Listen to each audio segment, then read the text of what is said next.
Donc, je remercie tous les participants à cette table ronde. Là, le format va être un petit peu différent. On ne va pas être dans de longs exposés. On va plutôt être dans un jeu de questions-réponses. Et n'hésitez pas, en fait, les uns les autres, à rebondir sur le propos d'autrui. Voilà, j'ai envie de quelque chose de très dynamique pour ce dernier temps de colloque où on commence tous à fatiguer. Donc, on va réveiller tout le monde. Alors, néanmoins, je vais laisser un temps de parole prioritaire et privilégié à Madame Dalle, en premier lieu, si elle veut bien, pour aborder, en fait, la question de la dérogation à l'obligation d'assurance. Ça a été mentionné très, très rapidement lors des échanges. Mais peut-être pouvez-vous nous rappeler pourquoi, dans quelles conditions la PHP est aujourd'hui son propre assureur, le seul. Voilà. Mais vous allez nous expliquer tout ça. Si vous voulez bien, je vous cède la parole et le micro. C'est celui-là? Vous m'entendez? Oui. Bien.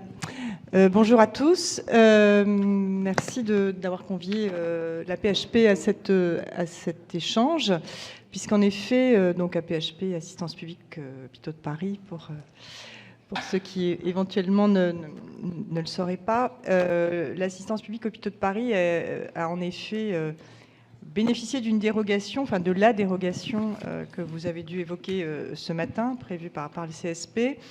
Mais en fait, la PHP avait déjà anticipé.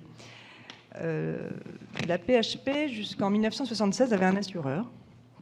En 1976, la sinistralité augmente et l'assureur dénonce le contrat et propose un nouveau contrat avec un doublement de la prime. Le directeur général de l'époque fait ses petits calculs, regarde un petit peu ce qui se passe avec d'autres possibilités d'assurance et il se résigne et se résout assez rapidement à se dire non, mais ça ne va pas être possible, donc on va assumer. On va faire comme l'État. Hein. L'État, vous savez, est son propre assureur depuis une décision de 1889, j'ai un peu révisé avant.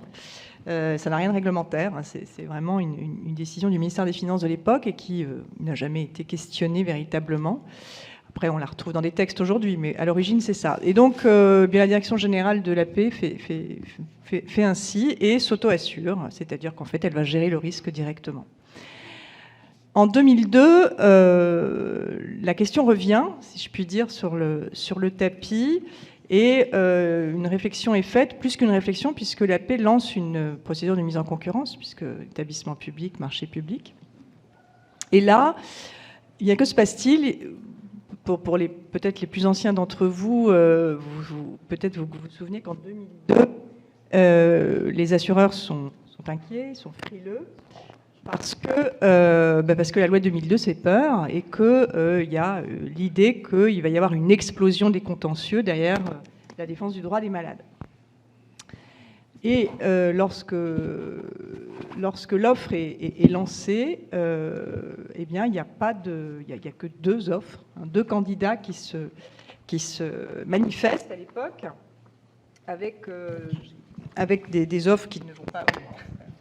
avec des offres qui ne vont pas être très, très intéressantes, et puis des assureurs qui avaient pignon sur rue et qui vont... alors j'avais pris des petites notes sur un article, parce que je voulais citer notamment la CHAM, qui va vraiment se désengager de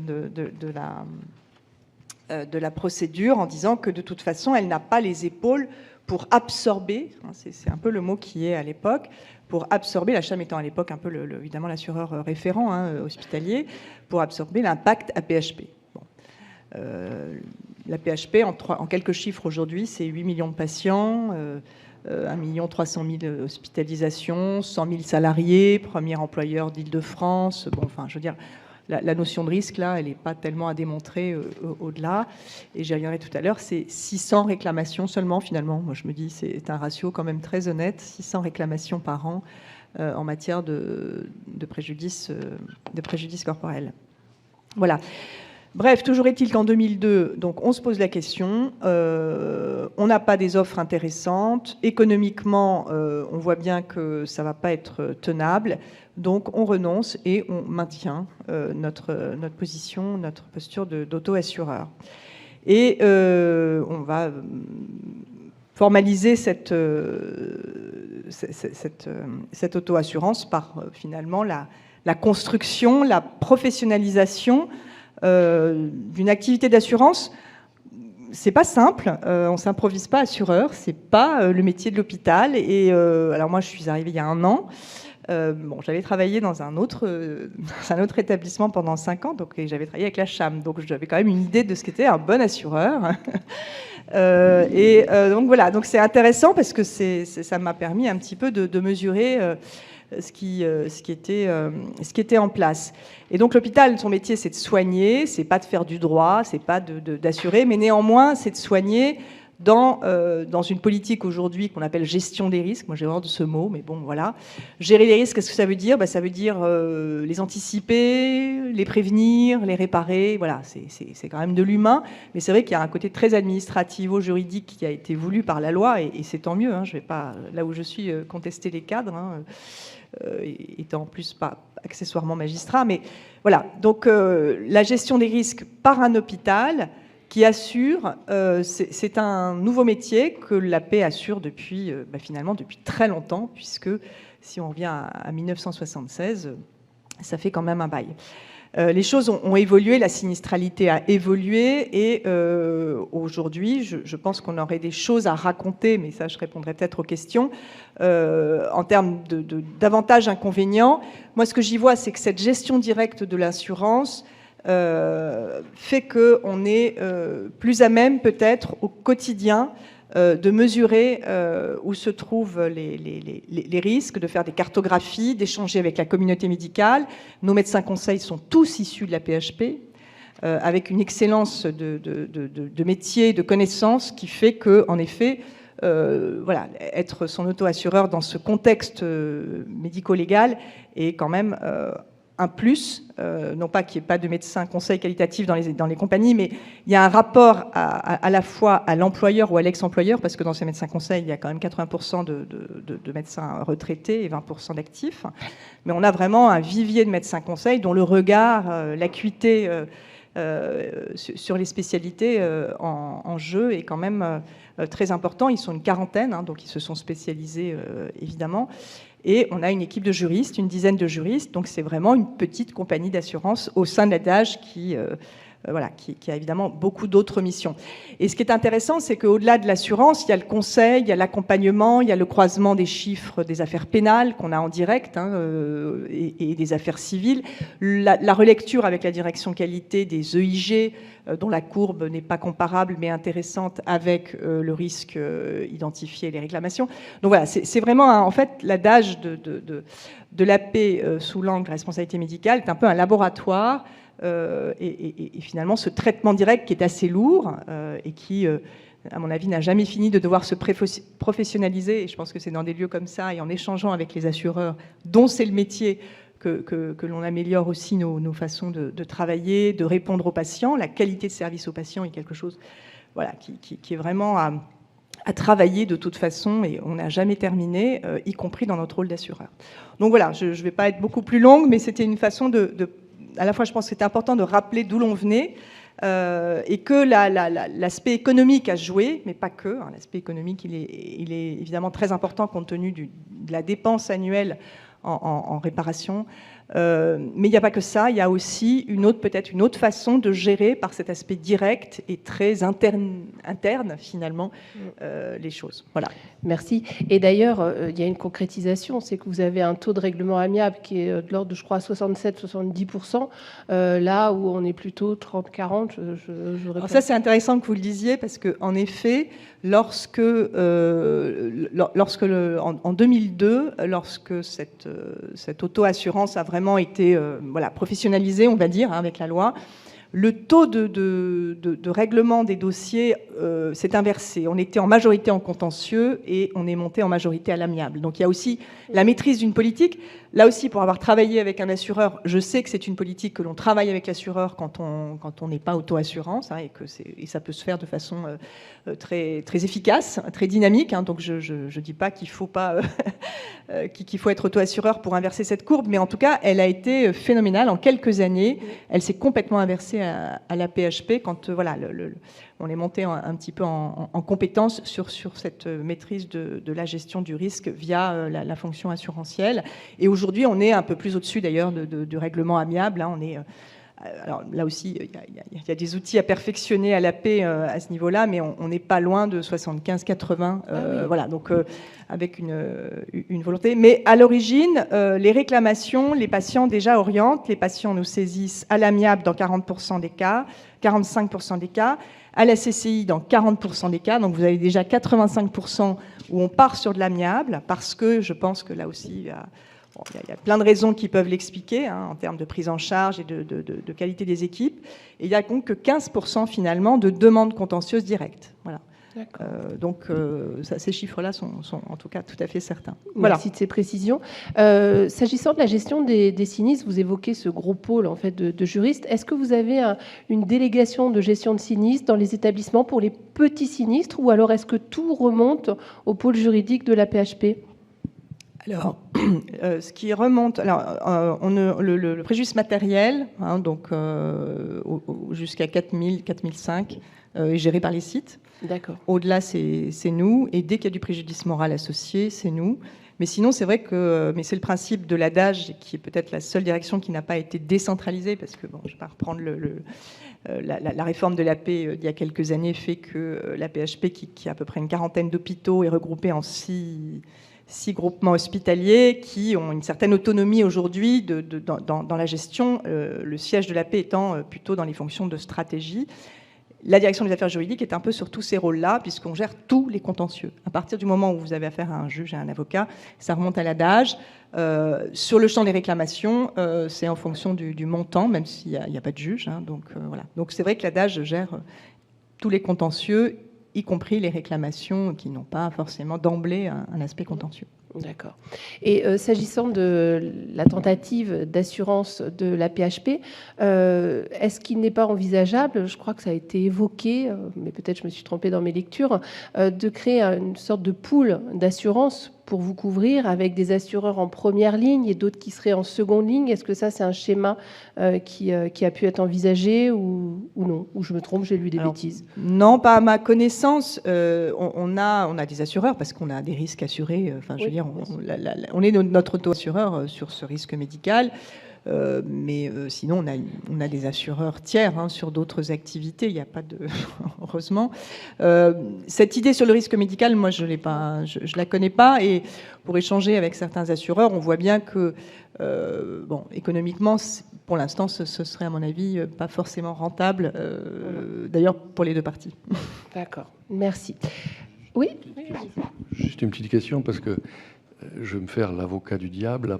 Ce matin, il était reproché à l'ONIAM d'avoir un barème d'indemnisation qui ne correspondait pas forcément à ce qu'on pouvait obtenir devant les juridictions. Quid pour la PHP? Alors la PHP, dans ses transactions, dans ses protocoles, s'inspire évidemment de ce que fait l'ONIAM, ça c'est clair. Parce que ça nous permet, si vous voulez, dans la relation au patient, de faire... Alors il y a ONIAM d'un TIAC, hein, on est entre les deux en fait, il n'y a pas non plus des écarts extraordinaires, mais évidemment qu'on invoque dans les pourparlers, et dans les protocoles, il y a très souvent des avocats, on invoque bien sûr, non pas ces normes, mais ces recommandations fortes de barème. Voilà. Je vais faire moins crier dessus.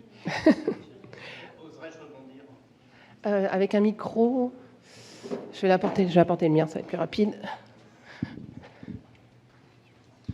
Sébastien Leloup, directeur de l'ONIAM. Je travaillais 5 ans et demi à Necker Enfants Malades. Et donc, j'ai pu, en pratique, avec l'ADAGE, voir tous les intérêts de ce que vous êtes en train de décrire. Code de la santé publique, dans les 15 jours, si on sait ce qui s'est passé, il faut le dire. Dire ce qui s'est passé. C'est ça, la règle. Et quand j'ai travaillé à Necker, j'ai vraiment eu l'occasion... C'était un petit garçon de 7 ans qui était décédé au bloc opératoire. Et on préparait la rencontre avec la famille, avec le chirurgien viscéral pédiatrique, l'anesthésiste qui était là. Moi, j'étais directeur adjoint, il y avait un représentant de l'ADAGE.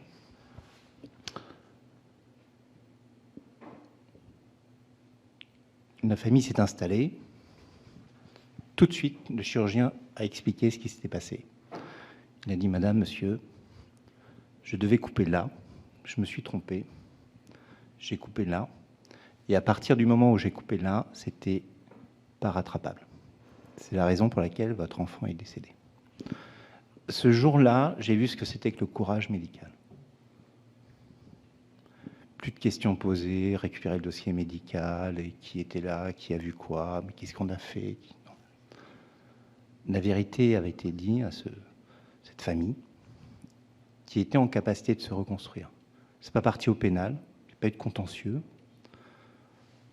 La PHP était là, a assumé, et ça s'est réglé de manière amiable.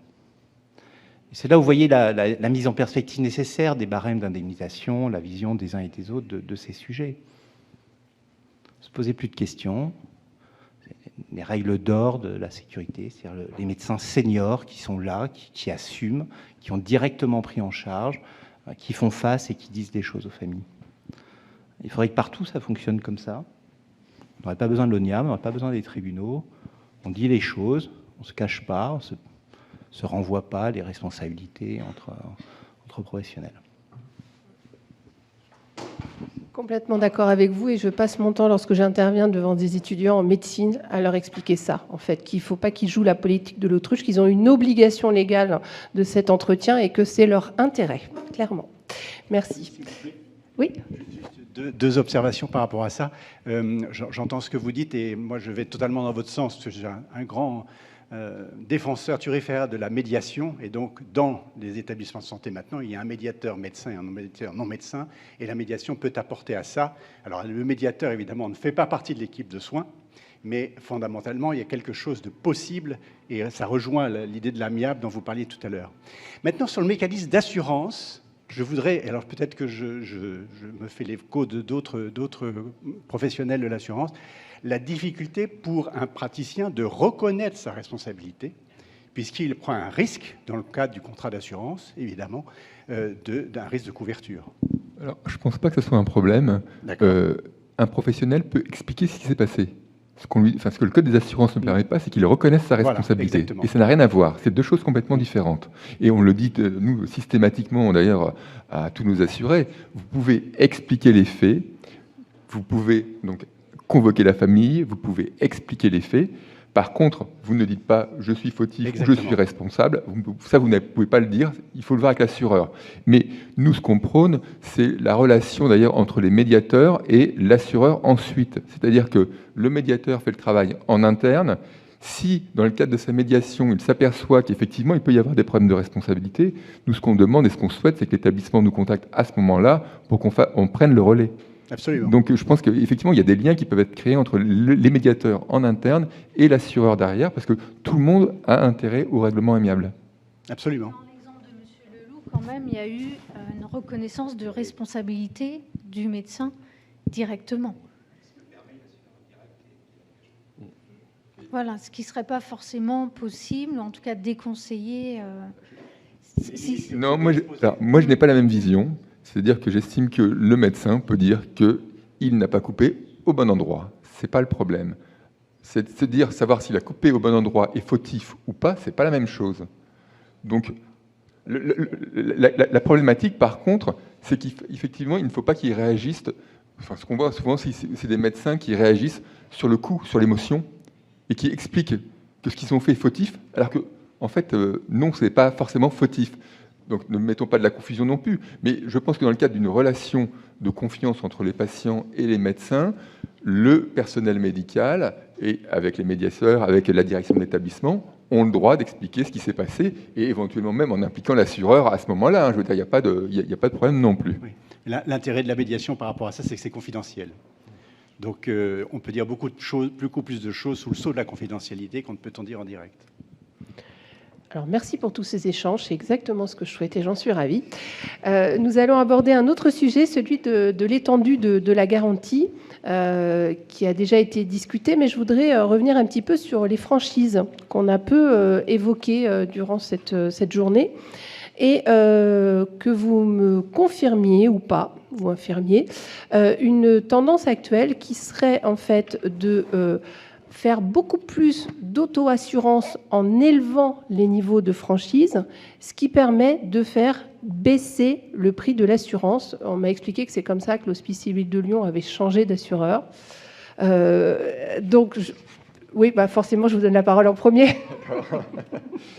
Merci. Oui, alors effectivement, ça peut être... Alors, il faut bien voir qu'effectivement, enfin, on peut revenir aux prémices de la loi. Effectivement, la loi du 30 décembre 2002 n'a pas fixé de plafond, n'a pas prévu, excusez-moi, de laisser une grande liberté contractuelle, je veux dire, aux personnes morales pour fixer les plafonds et montants de garantie. Alors, cette liberté contractuelle, elle peut s'expliquer pour différentes raisons. D'une part, parce que du fait de la diversité des personnes soumises à l'obligation d'assurance, le programme d'assurance d'une maison de retraite n'est pas le même que le programme d'assurance d'un établissement de santé, et ce n'est pas le même programme d'assurance d'un laboratoire pharmaceutique. Par ailleurs, la souscription des contrats d'assurance par le biais des personnes morales, enfin pour les personnes morales, souvent ça se fait sous le biais par l'intermédiaire d'audits ou de courtiers qui sont à même de conseiller ces personnes morales pour leur trouver le programme le plus adapté à leur risque. Et puis également, comme on va l'aborder, le programme d'assurance, ça a un coût.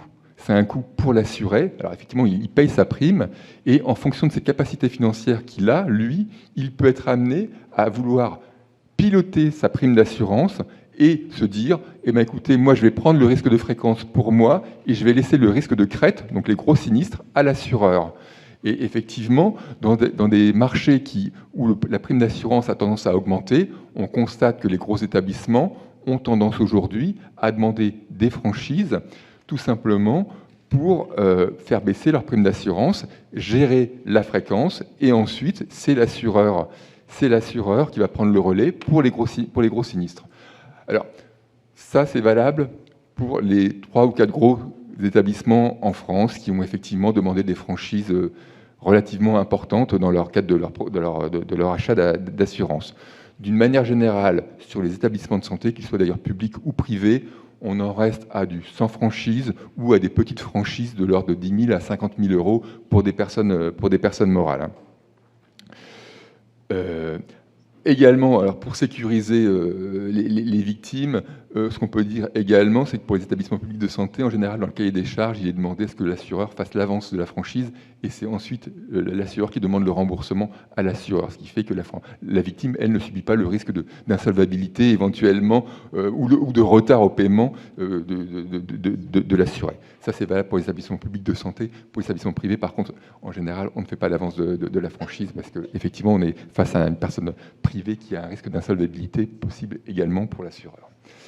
Les montants, voilà ce que je voulais dire, moi en tout cas pour les franchises. Voilà, donc on n'est pas au niveau, enfin en tout cas, moi qui nous assurons en Espagne, en Italie, je peux vous dire que les établissements italiens ont des franchises 3 fois plus importantes que les établissements français. On reste dans des programmes d'assurance vraiment très modestes en France, au niveau des franchises en tout cas. D'accord. Aux Hospices civils de Lyon, on m'avait indiqué une franchise à 700 000 euros. C'est impressionnant. Ce qui est possible. Mais ils ont les capacités financières derrière, enfin, on pense qu'ils ont les capacités financières derrière pour pouvoir financer ce risque-là. Alors, ça serait bien peut-être aussi d'avoir le regard de Madame Rio, qui est chez Yvelin et qui est courtier. Donc, peut-être que vous avez une vision plus large du marché d'assurance. Est-ce que vous allez dans le sens de Monsieur Flavin? Est-ce que vous avez un retour d'expérience à nous donner, s'il vous plaît? Alors, on remarque plutôt, nous, une baisse des contrats avec franchise. Donc, les franchises qu'on a vues, nous, à peu près, c'est de 90 000 euros à environ 10 000. Donc, c'est vrai qu'il y en a pas mal à 10 000. Mais c'est un retour plutôt au contrat sans franchise, en corporel. Donc, c'est vraiment un calcul à faire qui est fait par l'audit ou par nous, courtiers, pour savoir quel est le gain entre un contrat sans franchise et avec franchise. Donc, par exemple, s'il est de 100 000 euros, il faut bien s'assurer que l'établissement n'aura pas payé 10 sinistres à 10 000 euros de franchise. Donc, c'est toute l'étude en fait de la sinistralité antérieure qui permet de voir si c'est un bon calcul ou pas. Et voilà. Donc, nous, là, dans les contrats tout récemment conclus, c'est plutôt des contrats sans franchise. Peut-être que ça simplifie également la gestion des établissements de santé, surtout publics. Et ces franchises, on est bien d'accord que ce sont des franchises absolues et non plus des franchises, parce qu'il y a 2 possibilités de franchise. C'est-à-dire, est-ce qu'elles restent toujours à la charge, ou est-ce que quand on dépasse le montant de la franchise prévue, l'assureur prend au premier euro? Ça, c'est les franchises simples. Donc on est plutôt en franchise absolue. Ah, bon. C'est la franchise, voilà, c'est comment l'établissement a à sa charge ses 10 000 euros, Donc, et le reste est payé par... Ok, donc ça reste toujours à la charge de l'établissement, quel que soit le montant du sinistre, même si ça dépasse, on est bien d'accord, ça reste à la charge, donc c'est bien une franchise absolue. Tout à fait, oui. Voilà, et un il y a découvert également obligatoire. des contrats avec des franchises et des plafonds de franchise par année. C'est arrivé pour un établissement qui avait 50 000 euros de franchise par sinistre, avec un montant maximum de 300 000 euros année. D'accord. C'est une sécurité en plus. C'était pour un centre hospitalier universitaire oui, avec voilà. une sinistralité importante. C'est pour des gros programmes d'assurance qu'on peut retrouver ces deux types de franchises pour eux également se couvrir également pour éviter d'avoir un risque de fréquence qui partirait, qui se développerait de manière trop importante. On plafonne le montant de la franchise à un montant particulier par année d'assurance si nécessaire. Ça fait penser aux franchises sur les médicaments avec un maximum de tel montant. Il y avait une réaction.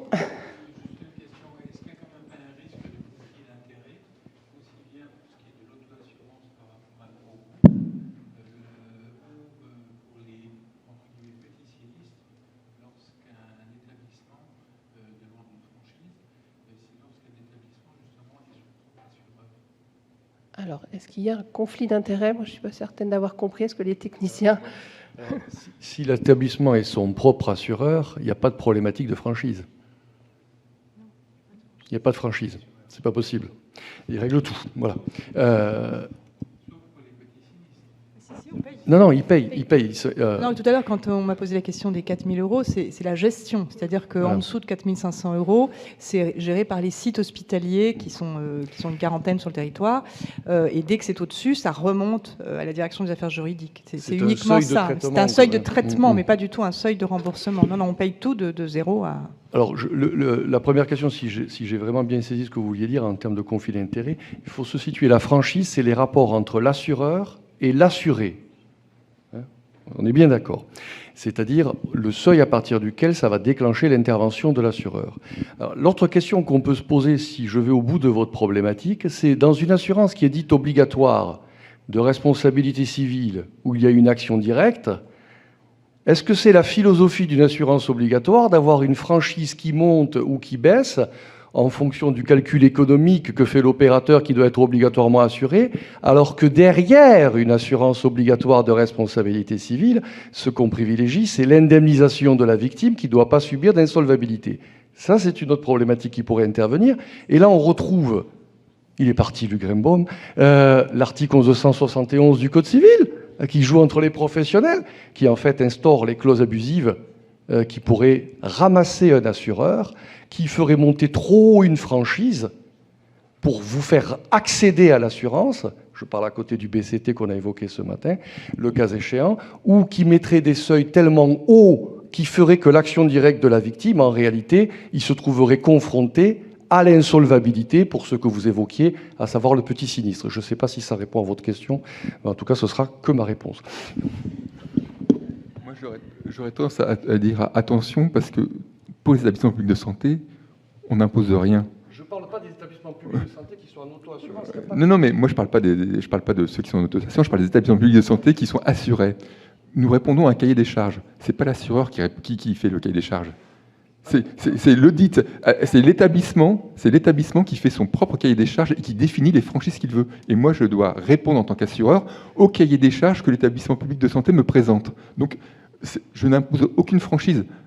Éventuellement, je peux faire une variante en disant, écoutez, vous me proposez telle et telle franchise, moi je peux vous faire également un autre calcul.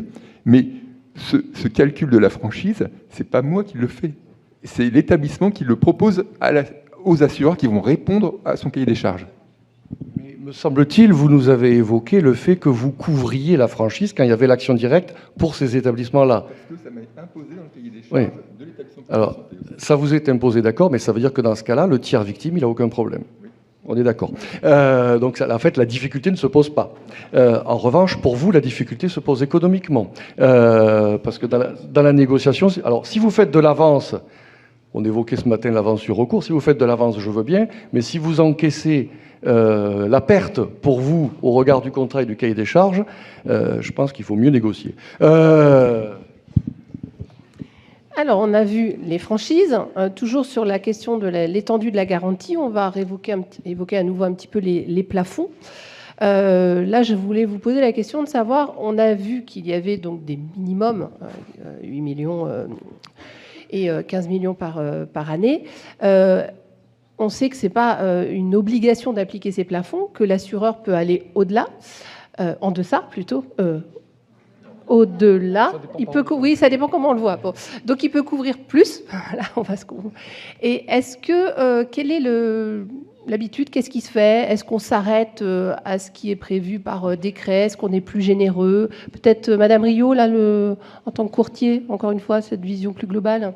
Oui, comme disait donc monsieur, c'est que les franchises et les plafonds sont souvent donnés dans les cahiers des charges, donc on doit y répondre. Après, les plafonds qui sont à peu près appliqués, ça dépend des structures.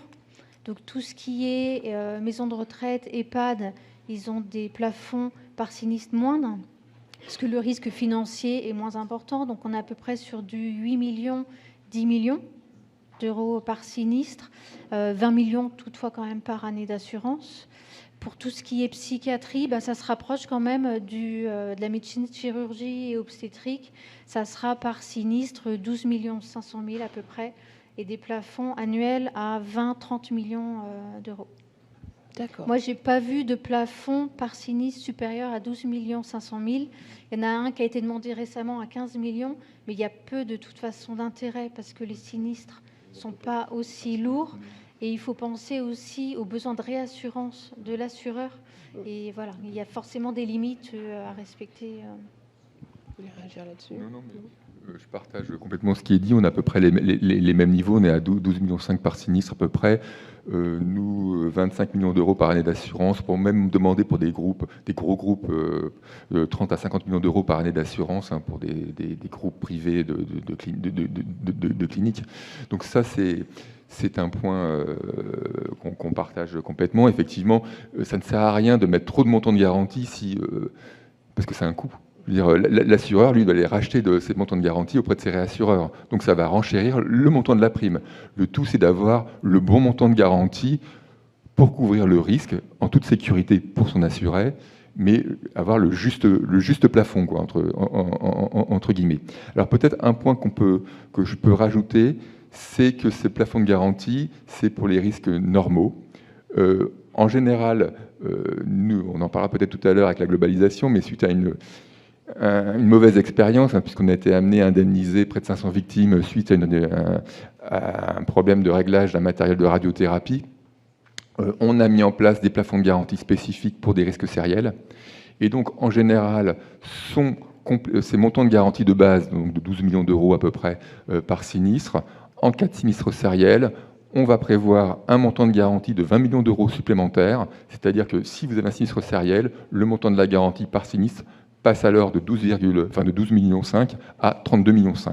Donc, en général, et ça c'est pour les établissements de santé, et c'est systématiquement mis dans les contrats, et je crois qu'aujourd'hui c'est devenu une clause de marché dans les cahiers des charges des établissements publics de santé ou même des établissements de santé privés, on retrouve cette clause de sinistre sériel pour justement protéger les établissements d'un risque qui se développe de plus en plus aujourd'hui en matière médicale, parce qu'aujourd'hui en matière médicale, le risque individuel du chirurgien qui se trompe au bloc opératoire, ça existe, mais de plus en plus, on est sur des risques sériels, des dysfonctionnements de matériel qui entraînent le rappel d'une dizaine ou d'une centaine de patients et voir s'ils n'ont pas subi de préjudice du fait, par exemple, d'une panne d'un désinfecteur d'endoscope, par exemple.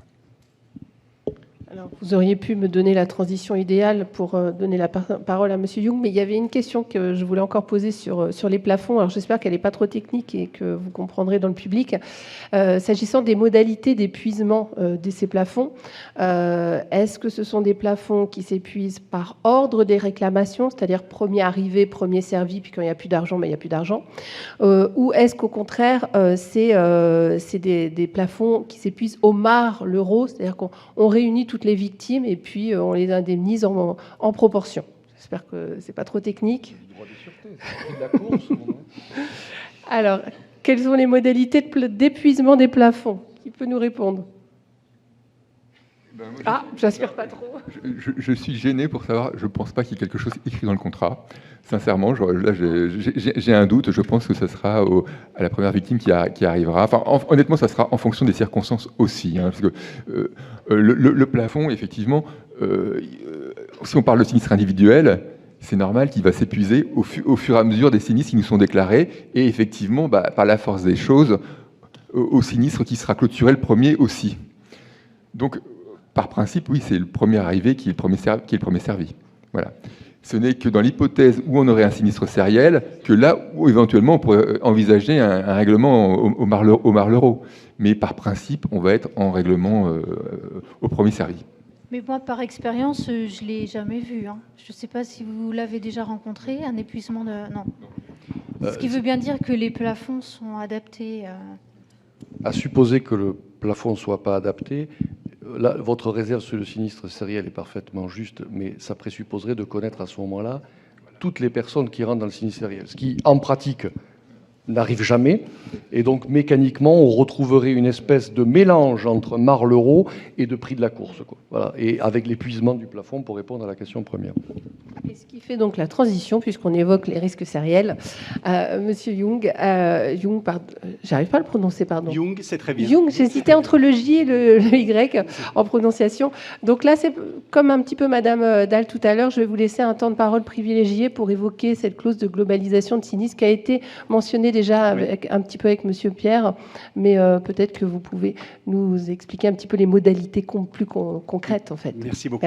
Merci beaucoup. Effectivement, beaucoup de choses ont été dites sur la globalisation des sinistres, c'est-à-dire, en fait, c'est la problématique du règlement des sinistres sériels, c'est-à-dire, la question qui se pose, c'est de savoir si on a un même événement qui cause plusieurs sinistres, on va utiliser ces termes-là très généraux, sans les qualifier juridiquement, qui cause plusieurs sinistres, plusieurs personnes sont atteintes du fait d'un même événement. Est-ce que pour l'assureur, c'est un même sinistre, un seul sinistre, puisqu'ils ont tous une origine commune, ou bien c'est autant de sinistres que de réclamations? Le problème, il est important, vous voyez, parce que si on considère que c'est un seul sinistre, on va, comme on vient de le dire, appliquer qu'un seul plafond et qu'une seule franchise. En revanche, si on considère que chaque réclamation est un sinistre différent, quand bien même ils ont tous une cause commune, on va avoir autant de plafonds qu'on a de sinistres, autant de plafonds par sinistre qu'on a de sinistres. Donc vous voyez, l'enjeu, il est important. Il est important pour les assureurs parce que c'est pour eux le moyen d'appréhender le risque, mais c'est important aussi pour l'assuré parce que c'est pour l'assuré le moyen d'avoir un juste prix à sa garantie, puisqu'il peut anticiper, en fait, quel est son risque par rapport à l'activité. Donc, la pratique a développé cette possibilité de globaliser les sinistres, c'est pour ça qu'on parle de globalisation de sinistres, de globaliser les sinistres, à partir du moment où on trouve une cause commune. Ça s'est développé pour les contrats de construction, ce que je disais tout à l'heure, professeur. Pour les contrats de construction, notamment de pavillons, où vous aviez une défaillance dans le béton qu'on retrouvait systématiquement dans tous les pavillons, eh bien, il a été prévu des clauses dans les contrats d'assurance construction qui prévoyaient effectivement la globalisation des sinistres à partir du moment où il y avait une cause similaire. Et puis, la loi About arrive là-dessus, prévoit en matière médicale la possibilité de globaliser les sinistres à partir du moment où on trouve à un ensemble de faits dommageables une cause technique unique. Une cause technique unique. Et la loi About a été une initiatrice pour d'autres textes par la suite, puisque la loi de protection financière du 1er août 2003 a prévu, alors pour tous les secteurs d'activité, on est sorti du monde médical, pour tous les secteurs d'activité, exactement le même principe de la validité des clauses de globalisation des sinistres, à partir du moment où le fait dommageable est dit, les faits dommageables, sont dus à une cause technique unique. C'est simple, sauf que la cause technique n'est pas définie par le législateur, Donc, n'étant pas défini par le législateur, alors là, il y a pléthore, si ça vous amuse, vous avez une insomnie, vous pouvez aller voir. Il y a évidemment beaucoup de textes qui ont été écrits là-dessous et beaucoup de commentaires qui ont été faits là-dessus, parce qu'on s'est dit, mais attends, la cause, c'est juridique, parce que le mot cause, il nous excite, nous les juristes, bien sûr, vous avez vu. Donc, est-ce que c'est la cause? Mais non, en fait, on en revient bien à une cause technique, c'est-à-dire qu'on va rechercher les événements qui sont à l'origine de l'inexécution. C'est bien ça, en fait, notre problématique de cause technique. C'est bien une cause intrinsèque à la problématique qui a donné lieu au fait dommageable. Donc, la cause, elle peut être matérielle, comme on l'a évoqué tout à l'heure, c'est-à-dire c'est un problème de défectuosité d'un produit, c'est un problème dans le béton, comme je l'ai évoqué, c'est un problème dans l'équipement que vous avez évoqué tout à l'heure, ça peut être là, mais ça peut être aussi intellectuel.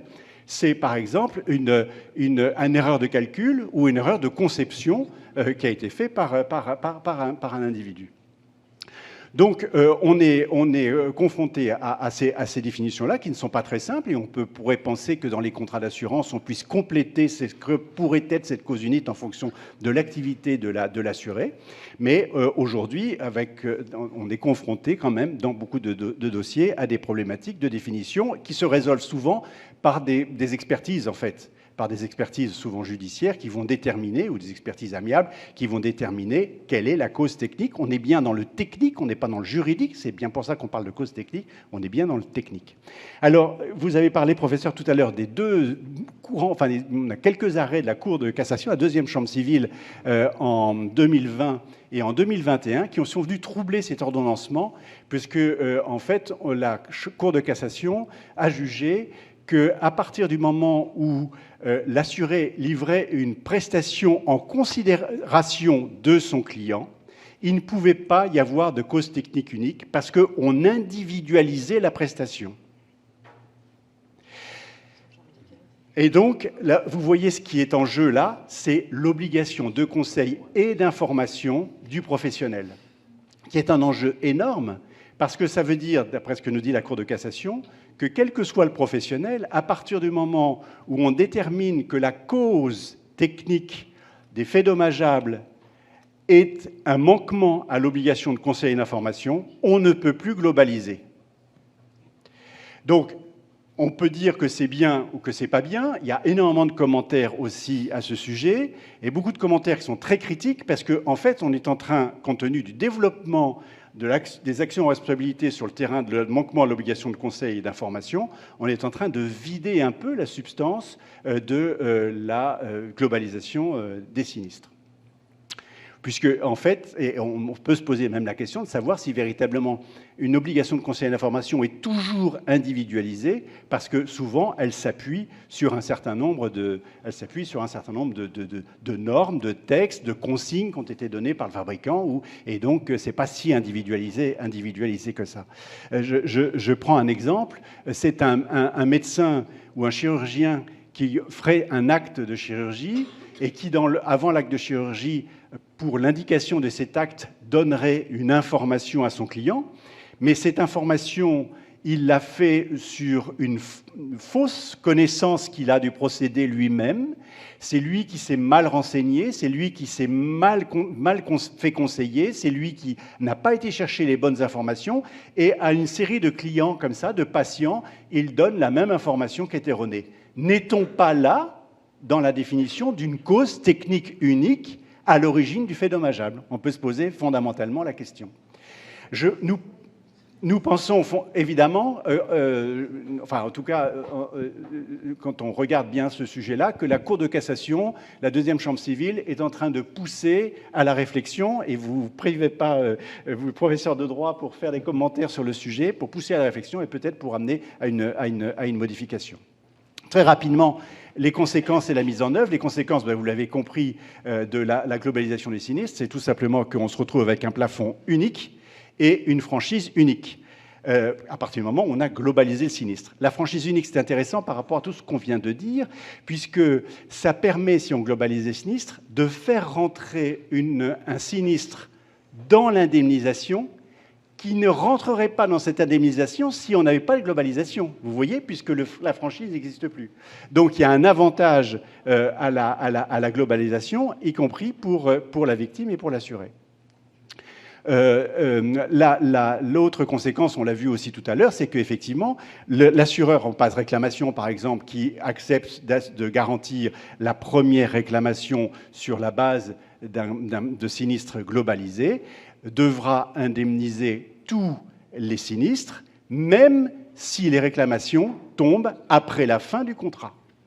Donc, on se retrouve avec un certain nombre de conséquences, on pourrait en citer d'autres, il y en a moins sur la problématique de l'application de la prescription biennale, mais c'est un peu un autre sujet. Et surtout, maintenant, le point important, c'est de savoir comment on le met en pratique.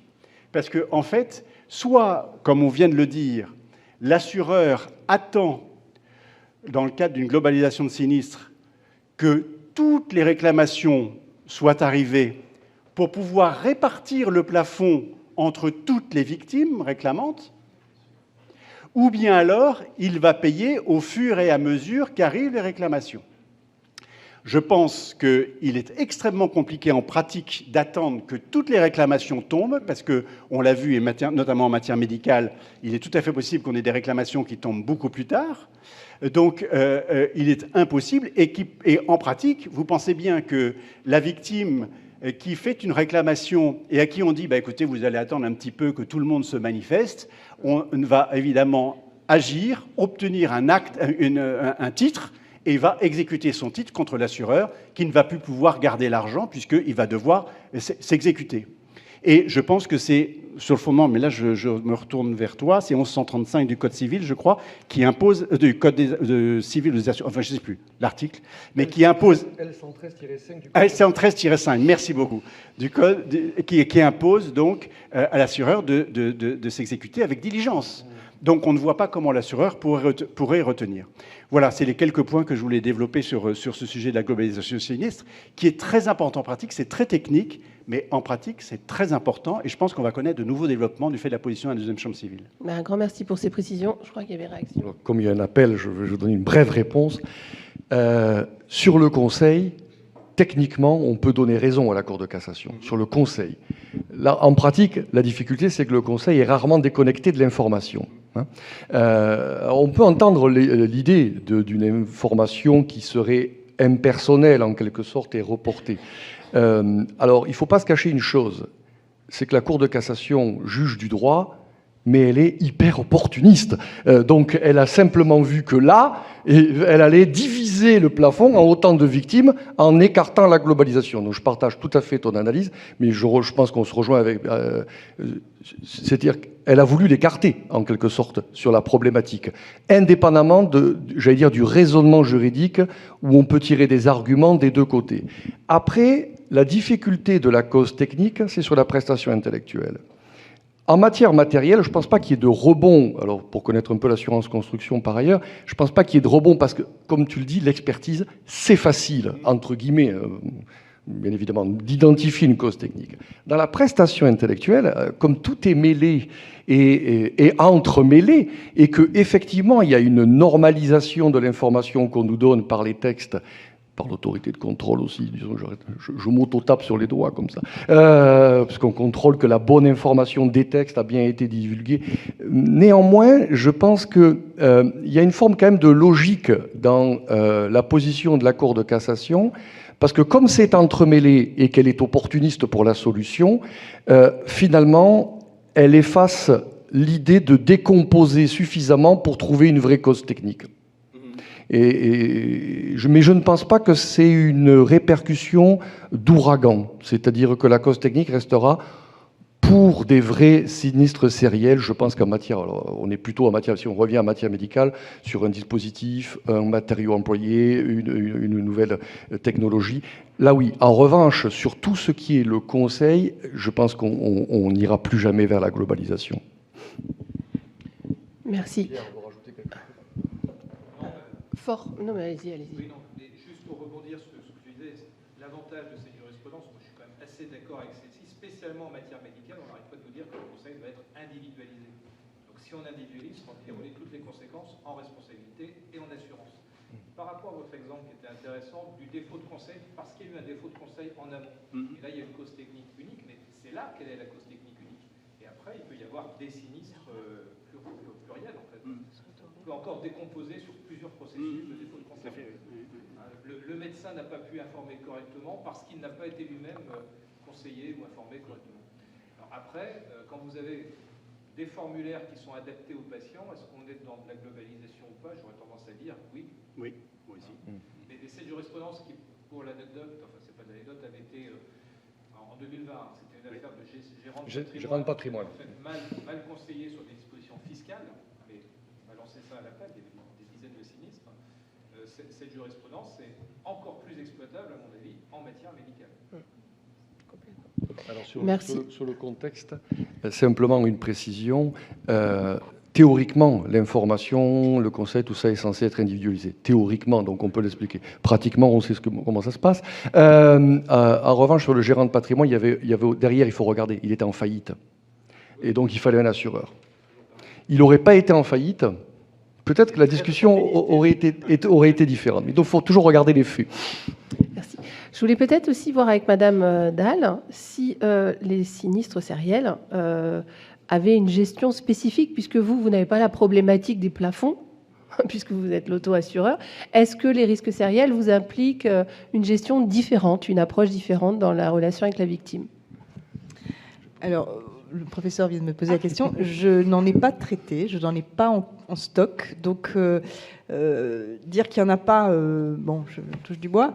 Je pense que la configuration de l'AP, la sectorisation, la spécialisation, bon, font peut-être que... après, il y a peut-être aussi la politique de vigilance. Enfin, voilà. En tout cas, c'est pas ce qui caractérise les sinistres. On a d'autres ennuis, je vous rassure.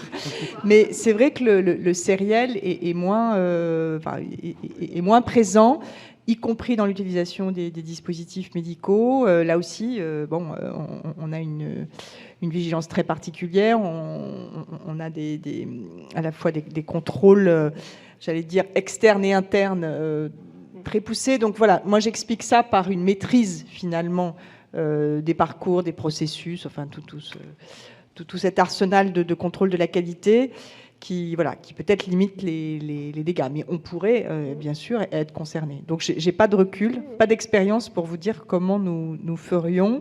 Ce qui est sûr, c'est qu'on paierait, on n'aurait pas, je pense pas qu'on serait comme ça spontanément.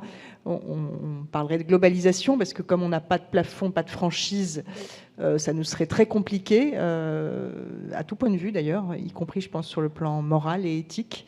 Voilà. Donc, je peux juste vous dire ça. Ben, merci de cette précision. Et c'est assez surprenant parce que tout à l'heure, vous nous disiez les dommages individuels seront presque l'exception demain et que tout va devenir sériel. Et puis, un monstre médical comme la PHP nous dit il n'y a pas de risque sériel. Donc, vous n'avez pas, voilà, vous les avez pas encore connus. D'accord. Mais sur cette différence d'approche. C'est certain que c'est le risque de demain, donc ça va arriver. Je veux dire, c'est comme la cyberattaque. On ne sait pas quand ça va arriver, mais ça va arriver. Donc, et c'est certain. Après, il y a sinistre sériel et sinistre sériel. Je vous dis, on a dû indemniser, donc je vous dis 500 personnes, 500 victimes de surirradiation, mais ça, c'était il y a 10 ans.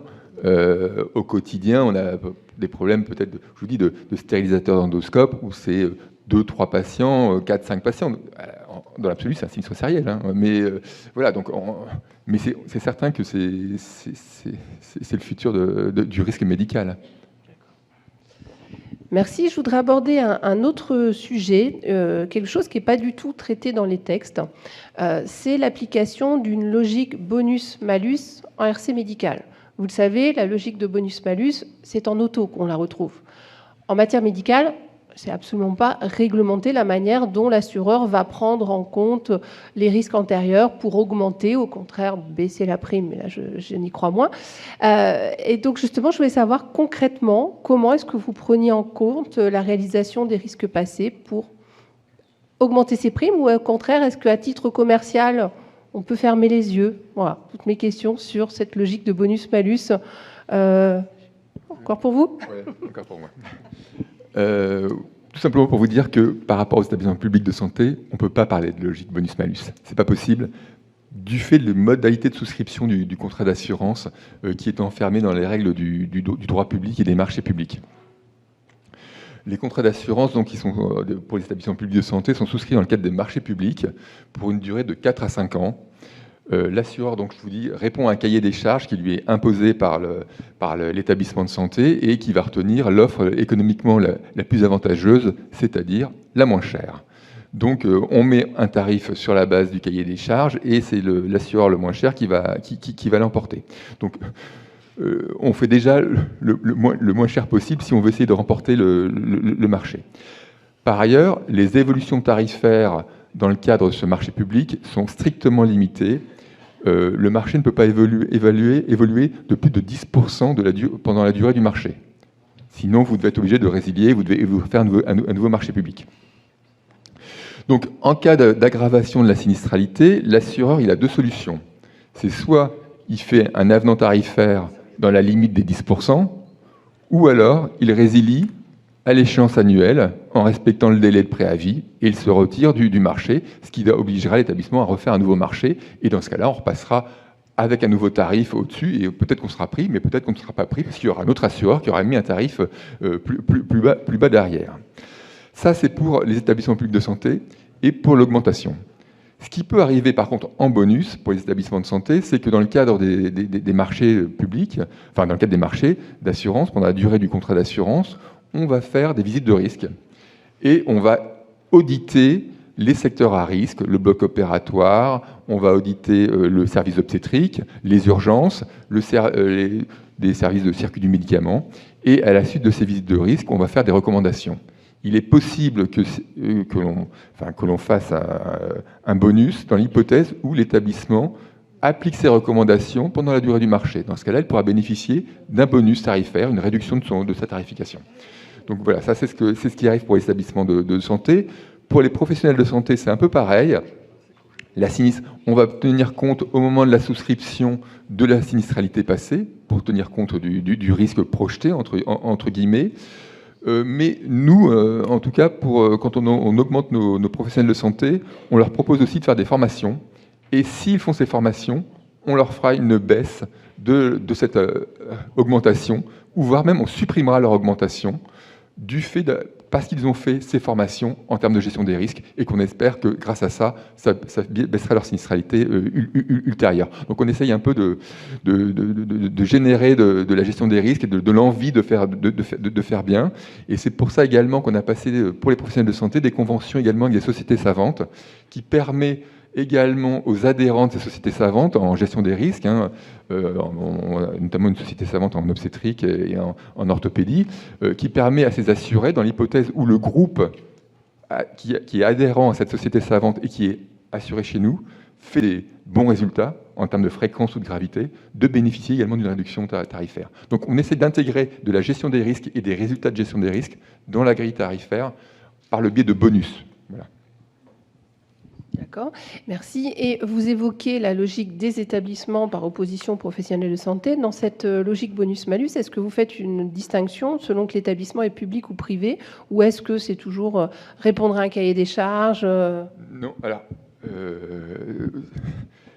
pour les établissements privés, c'est aussi un peu pareil, parce qu'aujourd'hui, ils commencent à remettre en concurrence très régulièrement leur prime d'assurance par le biais de courtiers, d'audits. Donc, la discussion tarifaire, elle se fait au moment du renouvellement du contrat, où au niveau du contrat, on va étudier leur sinistralité, voir s'ils sont bons. Eh bien, ils pourront, dans le cadre de la renégociation du contrat, bénéficier d'une réduction de prime d'assurance, ou en cas effectivement d'évolution tarifaire, d'aggravation du sinistralité, obtenir une augmentation. Ça se fait vraiment dans le cadre de la négociation du contrat lors de la mise en concurrence. Mais par contre, ces établissements privés bénéficient également de bonus dans l'hypothèse de gestion de visite de risque et de levée de recommandations également. On peut mettre également ce type dans la tarification, ce type de bonus possible également. Merci beaucoup. Toujours sur la problématique relative au marché de l'assurance, en fait, on assiste actuellement à un regroupement des polycliniques, à devenir des monstres de soins. Quel est l'impact sur l'assurance? Est-ce que ça a un impact sur l'assurance? Est-ce que c'est l'assurance qui vient justifier aussi ces regroupements? peut-être, en se disant on va se mettre ensemble pour payer notre assurance. Donc voilà, quel est le rôle sur le marché et donc l'impact sur l'assurance de ces regroupements d'établissements? Madame Herriot, est-ce que là-dessus vous...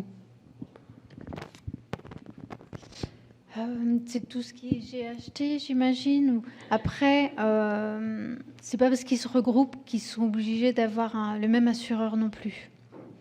Donc voilà, il y a peut-être une sorte de centralisation et de mutualisation du risque pour obtenir des meilleurs taux, mais tout dépend comment c'est souscrit. Mais il peut y avoir différents lots différenciés et au final, n'ont pas forcément le même assureur. Un retour d'expérience? Oui, non, mais c'est exact. En fait, l'objectif pour les établissements publics de santé, c'est de mutualiser. Donc, effectivement, on a créé les groupements hospitaliers de territoire qui, notamment par le biais de centrales d'achat, essayent d'acheter de manière mutualisée. Alors, dans le monde, du côté de l'assurance, ça marche pas. Enfin, le problème, c'est que soit ils font des lots pour avoir le même assureur pour l'ensemble des établissements, et là, ils peuvent éventuellement bénéficier de l'effet de masse et d'acheter... ou alors ils font un lot, parce qu'on voit aussi un lot par établissement, et dans ce cas-là, effectivement, ils ne bénéficient pas de cet effet de masse, quoi. Donc ça dépend un peu des situations, mais en tout cas, ils ne se regroupent pas du fait de l'assurance. C'est vraiment, ils se regroupent parce qu'aujourd'hui, il y a des problèmes financiers et puis il y a un besoin d'être important pour pouvoir survivre, hein. L'assurance, ça reste quand même une part marginale du budget d'un établissement de santé aujourd'hui, hein. Et tous les établissements ne sont pas non plus gagnants, surtout les petites structures qui se retrouvent dans ce cadre-là avec une prime plus importante que si elles l'avaient faite indépendamment. D'accord. L'effet pervers ici du regroupement. Pendant que vous avez le micro, j'aurais une question spécialement au courtier. Pour savoir, en fait, le courtier, jusqu'où il va dans l'accompagnement de ses clients, je ne sais pas comment vous les appelez, justement. Clients, oui. D'accord. Dans la gestion du sinistre. Est-ce que votre rôle s'arrête à la recherche de la garantie ou est-ce que vous avez un rôle d'accompagnement dans la gestion du sinistre? Alors nous, on a la chance, Yvelin, d'être courtier gestionnaire. Donc, on va faire tout ce qui est suivi, conseil du client au niveau de la souscription et conseil garantie, et ensuite gestion du dossier, donc de A à Z. Et quand on parlait des franchises, il y avait une petite précision à apporter. C'est pas parce que l'établissement a une franchise que c'est lui qui va gérer son dossier sous franchise. Il y a une gestion par l'assureur ou le courtier gestionnaire du dossier, peu importe la franchise. Alors, vous dites que vous êtes en délégation de gestion pour l'assureur Tout à fait. Ah, d'accord. Alors, tout dépend des assureurs. D'accord. Et voilà, chacun on a une délégation différente en fonction des assureurs. Donc là, vous avez plutôt la casquette de mandataire d'assurance. Puisque vous êtes courtier quand vous commercialisez le produit, mais quand vous devenez gestionnaire... Hein? C'est un statut qui n'existe pas en France. Dans les 6 statuts qui s'imposent par les directives européennes DDA, je vous classerai dans mandataire d'assurance. Oui, vous gardez l'étiquette courtier qui normalement présuppose une indépendance par rapport à un assureur total. Alors, celui-là, il n'est pas réglé, mais exactement. Je crois aussi qu'un courtier classique a ce rôle aussi d'accompagnement. J'ai l'impression que la prise en charge vis-à-vis de son client ne s'arrête pas à l'opération de souscription. Non, pas du tout. Peut ne pas s'arrêter. Ouais, d'accord. On a déjà posé un certain nombre de questions. Est-ce que dans la salle, ces échanges ont stimulé des interrogations ou au contraire, est-ce que des choses n'auraient pas été envisagées et que vous voudriez avoir le retour d'expérience des personnes à la tribune? On a encore un petit peu de temps pour quelques questions. Oui, alors, je veux bien... ouais. Très bien, si monsieur se déplace. Ma question est dans l'hypothèse des praticiens libéraux qui ont le même assureur que leur établissement. Quand ils sont appelés devant une affaire, il y a pour l'assureur, les praticiens et l'établissement, un triptyque où il y a des conflits d'intérêts. J'aimerais voir votre opinion là-dessus. Alors, justement, pour nous, nous estimons qu'il n'y a pas de conflit d'intérêts. Nous prenons l'assurance à l'acte. Ce qui nous intéresse, c'est l'acte médical et c'est le risque qui en est survenu. Peu importe qui a commis la faute. Et on pense qu'on est beaucoup plus fort en étant tous ensemble à défendre le dossier s'il doit être défendu, ou d'ailleurs à le régler à l'amiable, immédiatement, tous ensemble, plutôt que se déchirer immédiatement entre nous pour essayer de ne pas régler le sinistre. Je le vois régulièrement en CCI, où on a 10 personnes autour de la table qui n'arrêtent pas de se dire « c'est pas moi, c'est toi, c'est pas moi, c'est toi ». Par contre, vous avez tous participé aux soins. Donc nous, on n'a pas du tout cette vision, on prône ce qu'on appelle l'assurance à l'acte, et on veut défendre ou indemniser les conséquences de cet acte. Donc effectivement, je pense qu'il n'y a rien de pire de dire tout de suite, il y a un conflit d'intérêt, je vais attaquer mon voisin l'anesthésiste ou mon voisin le chirurgien qui est passé juste après moi. C'est justement ce qu'il ne faut pas faire. Voilà, moi c'est tout ce que je peux vous dire. Nous, ce qu'on a toujours prôné, d'ailleurs dans nos contrats d'assurance, on vous disait qu'on voulait couvrir à la fois la clinique et également les chirurgiens dans le cadre d'un contrat groupe pour justement éviter ce type de situation qui est totalement néfaste pour les médecins, pour les victimes. Je n'ai pas vu qui avait levé la main. Maître Bibal. Bonjour, juste une question par curiosité, mais enfin, pas seulement. Il y a un élément de contexte qu'on connaît tous, qui est la différence de montant d'indemnisation très significative entre le secteur privé et le secteur public en France. C'est en train tout doucement de s'atténuer, mais il y a quand même encore un très gros différentiel. Je voulais juste savoir si ça avait un retentissement, on a parlé de mutualisation tout à l'heure, sur le calcul des primes. Est-ce que, pour dire les choses simplement, ça coûte moins cher de s'assurer quand on est un établissement public ?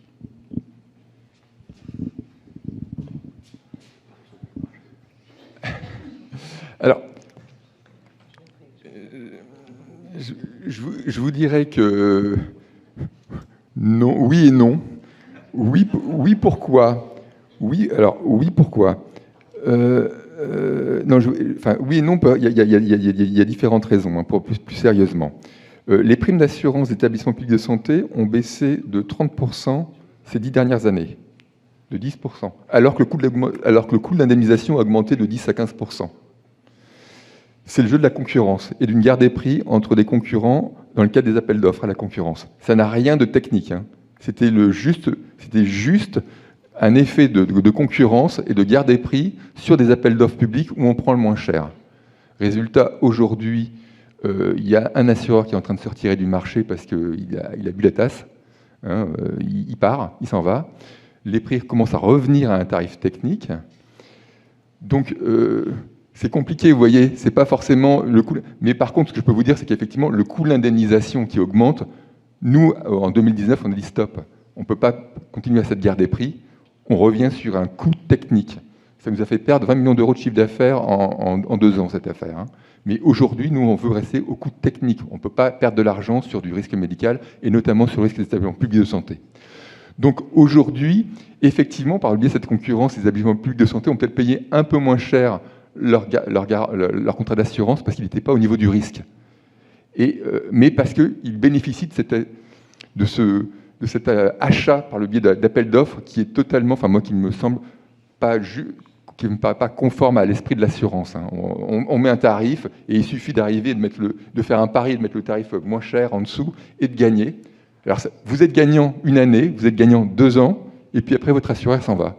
Et on l'a vu sur le marché de l'RC médical, des assureurs qui cette année encore, qui sont venus, qui sont repartis. J'en ai 3 ou 4 en ce moment qui sont en train de se poser la question de savoir s'ils partent ou où ils restent. Et vous avez ceux techniques, comme nous, désolé, mais nous on a 100 ans d'existence. On est venu aider aussi les gynécologues obstétriciens en 2000, hein, puisque CHAM s'est ouvert aux professionnels de santé libéraux pendant la crise de l'RC médicale, parce qu'on nous a demandé également de couvrir les professionnels de santé libéraux. On a donné nos garanties d'assurance. On a donné des garanties d'assurance, non pas de 3 millions d'euros par sinistre, mais de 6 millions d'euros par sinistre en 2006 et 8 millions d'euros d'assurance en 2011. Aucun de nos assurés est au FAPDS actuellement. Donc voilà, si vous restez technique, si vous êtes sérieux, il faut aussi que nos assurés comprennent que la RC médicale, ça a un coût et qu'on ne peut pas... Enfin, vous pouvez jouer dessus, il n'y a pas de problème, mais après vous allez gérer les problèmes de défaut d'assurance qui ont lieu derrière. Donc, voilà ce que je voulais dire par rapport à ça. En fait, on retrouve la problématique qui est évoquée ce matin du risque long, avec la libre prestation de services notamment. Vous avez des opérateurs qui peut-être gèrent parfois moins le risque long. Pour faire simple, ils provisionnent moins en pensant au sinistre, mais ils encaissent très vite des primes plutôt que plus basses en pensant se retirer du marché ou faire faillite. Le rocher de Gibraltar nous a donné quelques exemples en assurance construction. Et donc, en réalité, c'est un mauvais calcul aussi pour celui qui doit être assuré.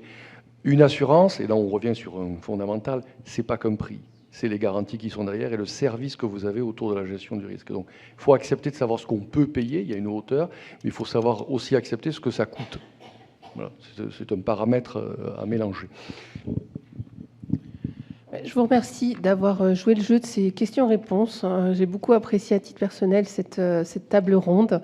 La parole est maintenant à la conclusion. Je pense qu'on peut rester, on vous épaule pour cette conclusion. Alors j'y vais.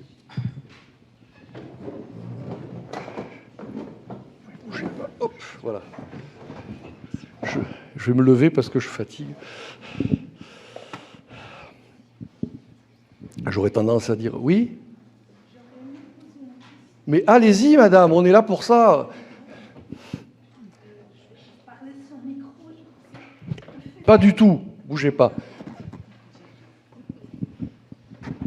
Merci, donc c'est très contextuel. J'aurais aimé savoir la contamination par la Covid. Qu'est-ce que ça évoque auprès de chacun de vous d'un point de vue assurance? Il faudra un autre colloque. C'est une très bonne question, mais je ne l'attendais pas. Qu'est-ce que ça évoque? Alors, je ne sais pas s'il y a quelqu'un qui a... Alors, très sincèrement, en termes de Covid, si vous parliez de responsabilité, il faudrait qu'on trouve un responsable qui ne serait pas asiatique. Éventuellement, donc... Je crois que Taïwan est menacé en ce moment. On ne va pas envoyer notre porte-avions parce qu'il doit être en réparation. Mais très sincèrement, c'est une contamination individuelle qui cause, j'ose peu dire des dommages, mais disons une maladie qui est prise en charge entièrement par la sécurité sociale, me semble-t-il. Donc en termes de sinistre, je n'en ai pas vu sortir particulièrement. Est-ce que peut-être il y aurait des risques pour les établissements qui là, éventuellement, on n'aurait pas pris certaines mesures ou au regard de personnel qui, en tant que... Mais là, on retrouve les accidents du travail, éventuellement. Les maladies professionnelles, non, puisque c'est pas encore... on ne sait jamais, il ne faut pas préjuger de l'avenir. Mais il faudrait établir déjà une causalité. Et à mon avis, la plus grande difficulté pour la Covid... Je ne sais pas si vous avez pris le métro ce matin, bon, c'est en baisse, mais et si vous allez voir un établissement de santé ce soir, ça va être qui?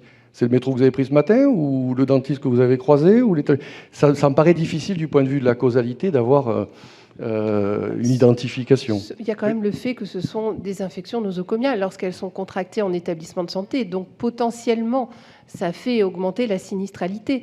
Mais là où David Nogueiro a raison, encore faudra-t-il pouvoir le prouver. Mais il y a Sébastien Leloup qui veut réagir.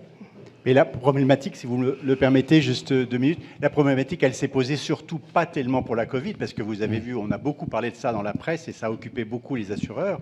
C'est les problématiques de la fermeture des établissements qui accueillent du public, les restaurants, les hôtels, les zoos et tout ça. Et qui ont effectivement, sur la base de cette fermeture qui était imposée par l'autorité, essayé d'obtenir, sur la base de contrats d'assurance, une indemnisation de leur perte d'exploitation. Et alors là, maintenant, après, on ne va pas rentrer dans le détail, mais, parce que ce n'est pas notre sujet d'aujourd'hui, mais vous allez voir un arrêt récent de la Cour de cassation qui a pris position sur... 4. 4, oui, tout à fait. La Cour de cassation qui a pris position sur le sujet récemment. Et ça ne concerne pas les malades. Oui. Mais ce n'est pas notre sujet. C'est pas notre sujet. Le sujet, si c'est le sujet médical, c'est ce qui vient d'être dit à l'instant. Voilà.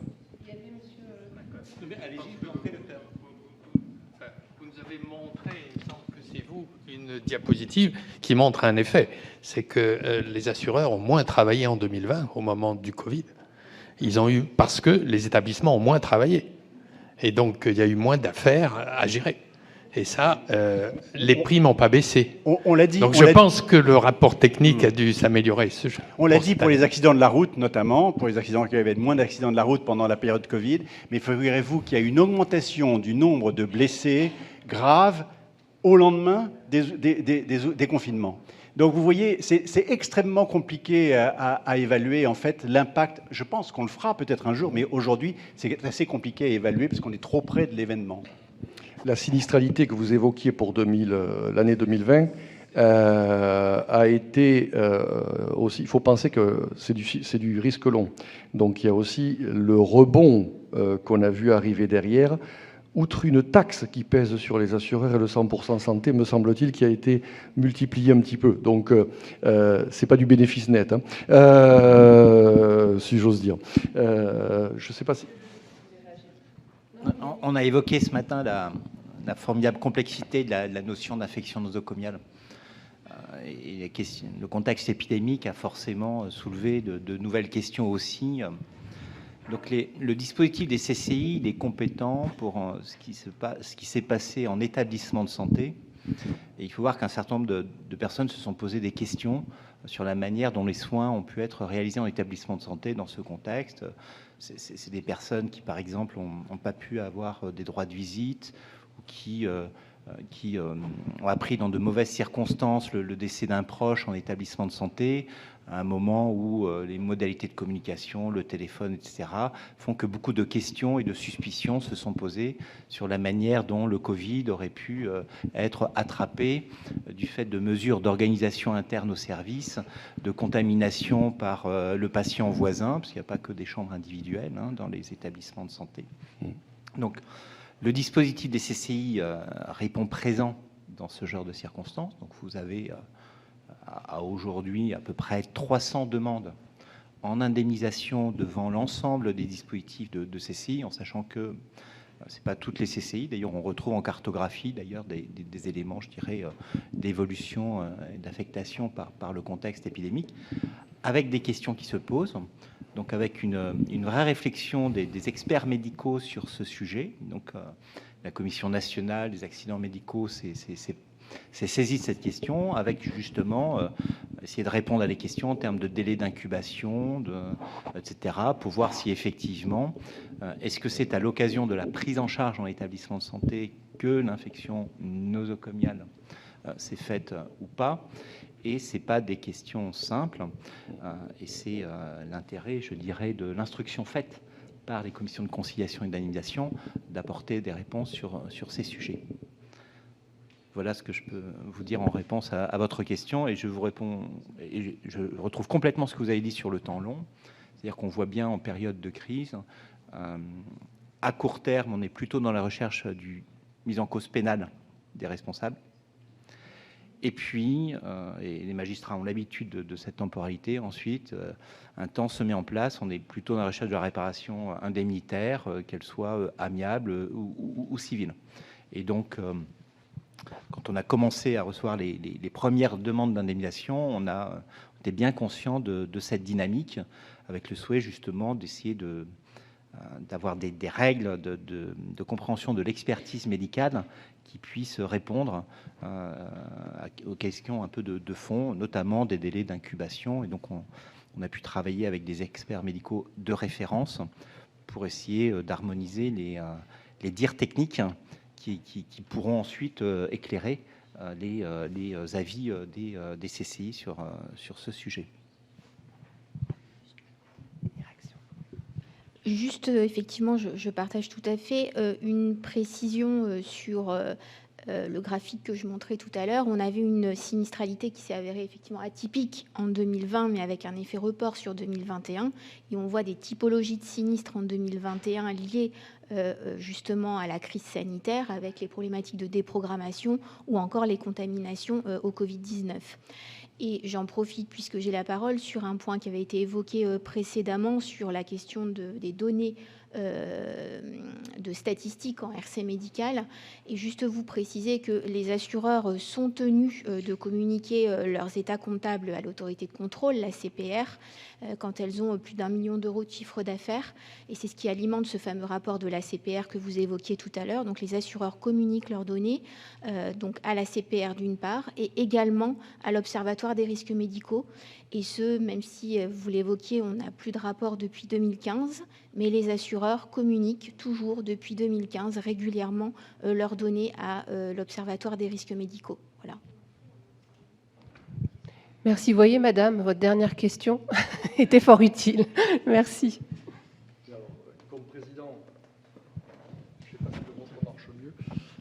Comme président, je vais me donner à moi-même la parole.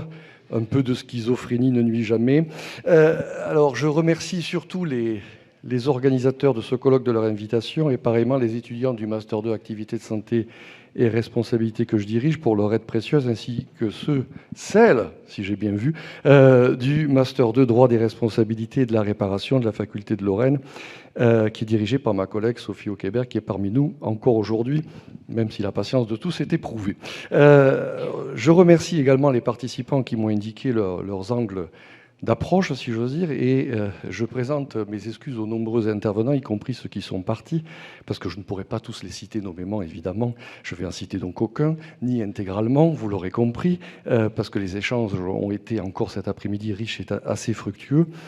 Je remercie aussi le public de sa présence et de sa patience, et je le prie aussitôt d'ailleurs de me pardonner de discourir encore au moment où finalement on ressent probablement le prurite de la fin de la journée, sinon de la semaine, sans parler du froid qui nous saisit tous. Bien.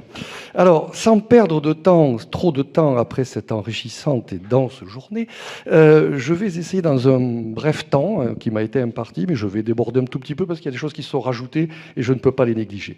Sinon de synthétiser parfaitement, parce que l'œuvre est impossible, du moins de relever, je dirais, les quelques points saillants que j'ai pu entendre aujourd'hui pour conclure avec le maximum de célérité possible. Délicieusement superficiel, je vais être. Alors, la thématique du colloque invite finalement à fêter un bel anniversaire. 20 ans, en général, quand on a 20 ans, on est joyeux. C'était il y a longtemps pour certains d'entre nous, mais pas tellement. Dans la perspective de la problématique qui est classique de l'articulation finalement de la solidarité et de l'assurance, s'agissant en l'occurrence du risque de responsabilité médicale. Alors en 2002, on pouvait retenir aussi la fin du franc, ou la fin de la vie politique de Lionel Jospin. On a choisi la loi About pour aujourd'hui, dont acte. Alors, il s'agit du coup d'un rappel du passé qui remonte à 2 décennies pour présenter les attentes, on l'a vu, et les espoirs qui existaient alors dans la suite de la fameuse loi Kouchner du 4 mars 2002 qu'on vous a indiqué. Puis, il convenait d'appréhender en quelque sorte l'état des lieux actuel afin de se projeter à partir d'un bilan qui a été fait, je crois, vers des approbations, des critiques, parfois vives, ou des suggestions d'évolution plus ou moins indispensables. Alors, comme nul ne l'ignore, la loi Kouchner, ça a été rappelé à de nombreuses reprises, a introduit en droit l'obligation d'assurance pour couvrir le risque médical, le risque sanitaire. Toutefois, avant 2002, ça a aussi été dit, ne méconnaissons pas la réalité des faits qui conduisaient en pratique à la couverture assurantielle, bien évidemment, des acteurs de santé qui en prenaient l'initiative, bien évidemment. L'obligation pouvait toutefois exister aussi avant même sa généralisation. Successeur d'ailleurs d'autres structures ayant acquis, malgré elle, une notoriété auprès du grand public, l'Établissement français du sang, qui est responsable, y compris sans faute, doit contracter une couverture d'assurance et le texte qui le prévoit est antérieur à la loi About de ce point de vue-là.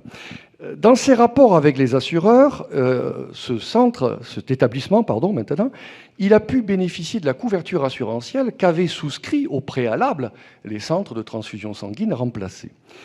Rappelons le contexte, ça a été fait de la fameuse jurisprudence Perruche, parce qu'il faut se recontextualiser sur la naissance de l'enfant handicapé qu'on a évoqué à plusieurs reprises ce matin, et la réaction législative en 2002, alors au nom du respect des principes juridiques, on peut tordre, on l'a dit aujourd'hui, et de la solidarité, car l'article 1er de la loi de Kouchner traitait de cette question de la solidarité envers les enfants handicapés.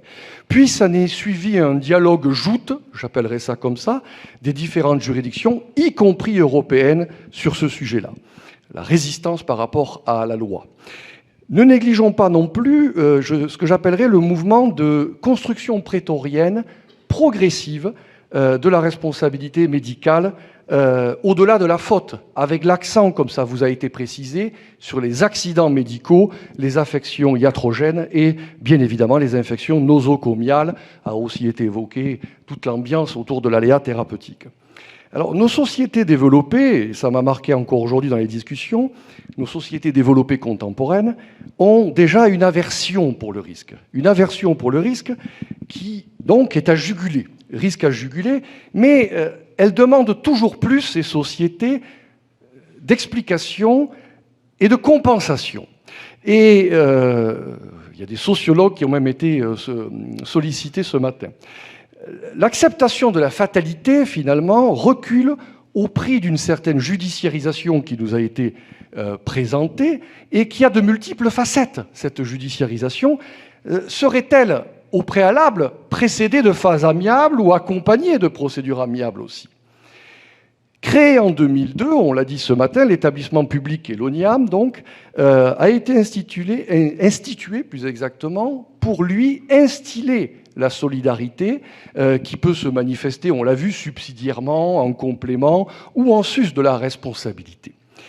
Retenons encore la forte, comment dirais-je, révélation qui a été, je pense, un fil conducteur aujourd'hui, de l'exposition conséquente à la responsabilité de certaines spécialités. Par exemple, on a évoqué la gynécologie obstétrique, on a évoqué l'anesthésie-réanimation et la chirurgie, bien sûr. Il y a eu la contraction consécutive sur le marché du secteur de l'assurance de responsabilité civile médicale, et administrative aussi, et qui a pu être soulignée. C'est un phénomène observé, cette contraction. Alors, un phénomène observé, je n'ai pas réussi à me faire une opinion, mais je crois que ça dure depuis longtemps. Qu'il soit justifié, cette contraction du marché, ou que ce soit le résultat d'une crainte excessive. Il convenait de préserver, en tout cas, une couverture d'assurance permettant la prise en compte du risque spécifique, et ça vous a bien été souligné, au profit des assurés, pour qu'ils puissent se livrer déjà à leur activité professionnelle. Cet encadrement devait également profiter aux victimes des acteurs de santé qui sollicitent une indemnisation. Et donc est arrivée la loi du 30 décembre 2002 relative à la responsabilité médicale. Son titre ne nous dit pas tout de ce qu'elle traite, dite loi Abou. Elle a vite pris, finalement, on nous a dit qu'elle avait été prise en urgence en plus, donc à tous les sens du terme, elle a vite pris la mesure des réalités de terrain à ne jamais occulter. Et là, j'en ferai une leçon générale pour notre législateur. On nous a dit que c'était passé sans amendement, la France insoumise n'existait pas à l'époque. Bien. Elle a procédé à des adaptations quelques mois après la loi Kouchner. On pourrait se dire, quelle cohérence relative, faire une loi et quelques mois après la retoucher. Le lobbying, ou en bon français, si vous préférez, la représentation d'intérêts, ou la nécessité, et où est la nécessité d'ailleurs, ont conduit à l'ajustement technique. L'ajustement technique et les contours de la couverture, vous l'avez vu, son épuisement, son extinction, qu'on vient de voir là, ont attiré l'attention. À côté des précisions juridiques, spécialement la garantie, pour les étudiants, ça vous fera mal à la tête pour votre second semestre, vous allez découvrir ça, donc, la garantie d'assurance dans le temps, avec la succession d'assureurs, c'est ce qu'on vous expliquait avec la base réclamation et les garanties subséquentes, on a vu qu'il y avait aussi un enjeu qui était important, c'est la préoccupation économique.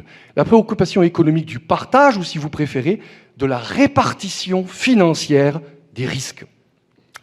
Et alors, nous avons eu la Saint-Nicolas il n'y a pas longtemps, Noël, c'est passé, la galette et l'épiphanie sont avalées. Est-ce qu'on est parvenu au bout du parcours, avec la loi éponyme de l'ancien sénateur et qui était aussi président de la commission des affaires sociales, Nicolas About. La solidarité et l'assurance du risque médical, en réalité, c'est un domaine dynamique quant à l'équilibre recherché finalement entre l'un et l'autre. Ça explique par exemple que l'autorité de contrôle prudentiel et de résolution, la CPR, conserve un œil sur les paramètres du secteur concurrentiel des acteurs de la responsabilité médicale, qui est classé dans ce qu'on appelle, dans notre jargon, les fonctions critiques, par nature, au regard des répercussions possibles sur un marché et derrière sur une activité. Ce marché qui est concentré, comme ça vous a été indiqué, comporte un nombre d'acteurs assez peu élevé en réalité. Sur le rapport annuel, je renvoie à ce que j'ai dit tout à l'heure. Le 16 juin 2021, la Commission des affaires sociales du Sénat a examiné le rapport de Madame Catherine Procaccia, c'est ça ? Intitulé, je reprends son titre, « L'assurance responsabilité médicale, un bilan encore partiel », on a vu que ça allait s'améliorer, un suivi nécessaire. Bon. Ce qui était dit dans ce rapport, je ne vais pas le détailler, c'était que le cadre juridique était stabilisé depuis 2012, après une évolution à partir de 2002. Merci, l'évolution, on l'avait compris. Depuis 2012, donc ça fait une décennie que ce serait stabilisé. Il était notamment insisté sur l'évolution des sinistres longs et complexes qu'on a vus, et sur les sinistres graves, en soulignant la longueur des procédures d'indemnisation. Là, on est côté victime. Il faut faire la liaison avec les modalités d'indemnisation des préjudices corporels, en droit positif, mais aussi dans les différentes prospectives qui existent, les différents projets de réforme à ce sujet. Mais l'évolution des textes n'était pas envisagée par ce rapport de 2021. Donc un peu plus de 18 mois plus tard, en ce début janvier 2023, et les présents échanges du jour du colloque, je ne pense pas qu'on puisse contredire cette observation qui était faite il y a 18 mois, me semble-t-il. Vous l'avez vu, la journée a été divisée en étapes. Et donc, après le contexte des ambitions de la loi About, ont été traités les aspects dits de solidarité et ceux assurantiels. Je vais les reprendre les uns et les autres sans être excessivement binaire, et je vais envisager donc la diversité des points de vue qui a été exprimée. À l'évidence, il fallait entendre les opinions en fonction des différents émetteurs, comme on dit. Les attentes et les jugements ne peuvent pas toujours se rejoindre entièrement, vous l'aurez compris, tant s'en faut. Et évidemment, on nous a parlé des fantasmes, des peurs. Alors bon, si on regarde avec le regard rétrospectif, c'est comme la première fois qu'on voit Blanche-Neige. Hein, on a très peur, mais évidemment, on s'est rassuré en 20 ans, bien sûr. Le dispositif exprime un choix, vous l'avez vu, un choix politique qui concerne les acteurs de santé et les assureurs potentiels. Alors, les positionnements ont clairement été rappelés. Alors, je vais juste extraire certaines choses.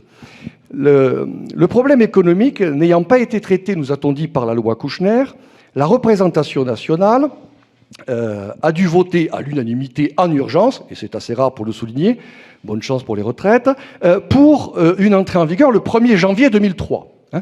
La révolution des lois de 2002, ce binôme qu'on nous a présenté toute la journée, a été rappelé s'agissant de son impact, je dirais son impact psychologique en quelque sorte, chez les médecins et le Conseil national de l'ordre, bien évidemment, avec la crainte, l'inquiétude exagérée, a-t-il été dit, de la responsabilité sans faute.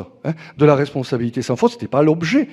Dans l'atmosphère de l'époque, il faut se remettre dans l'atmosphère de l'époque, et quand même, la réalité, c'est un exercice à haut risque de l'activité qui était souligné, dans une ambiance d'inflation indemnitaire, nous a-t-on dit.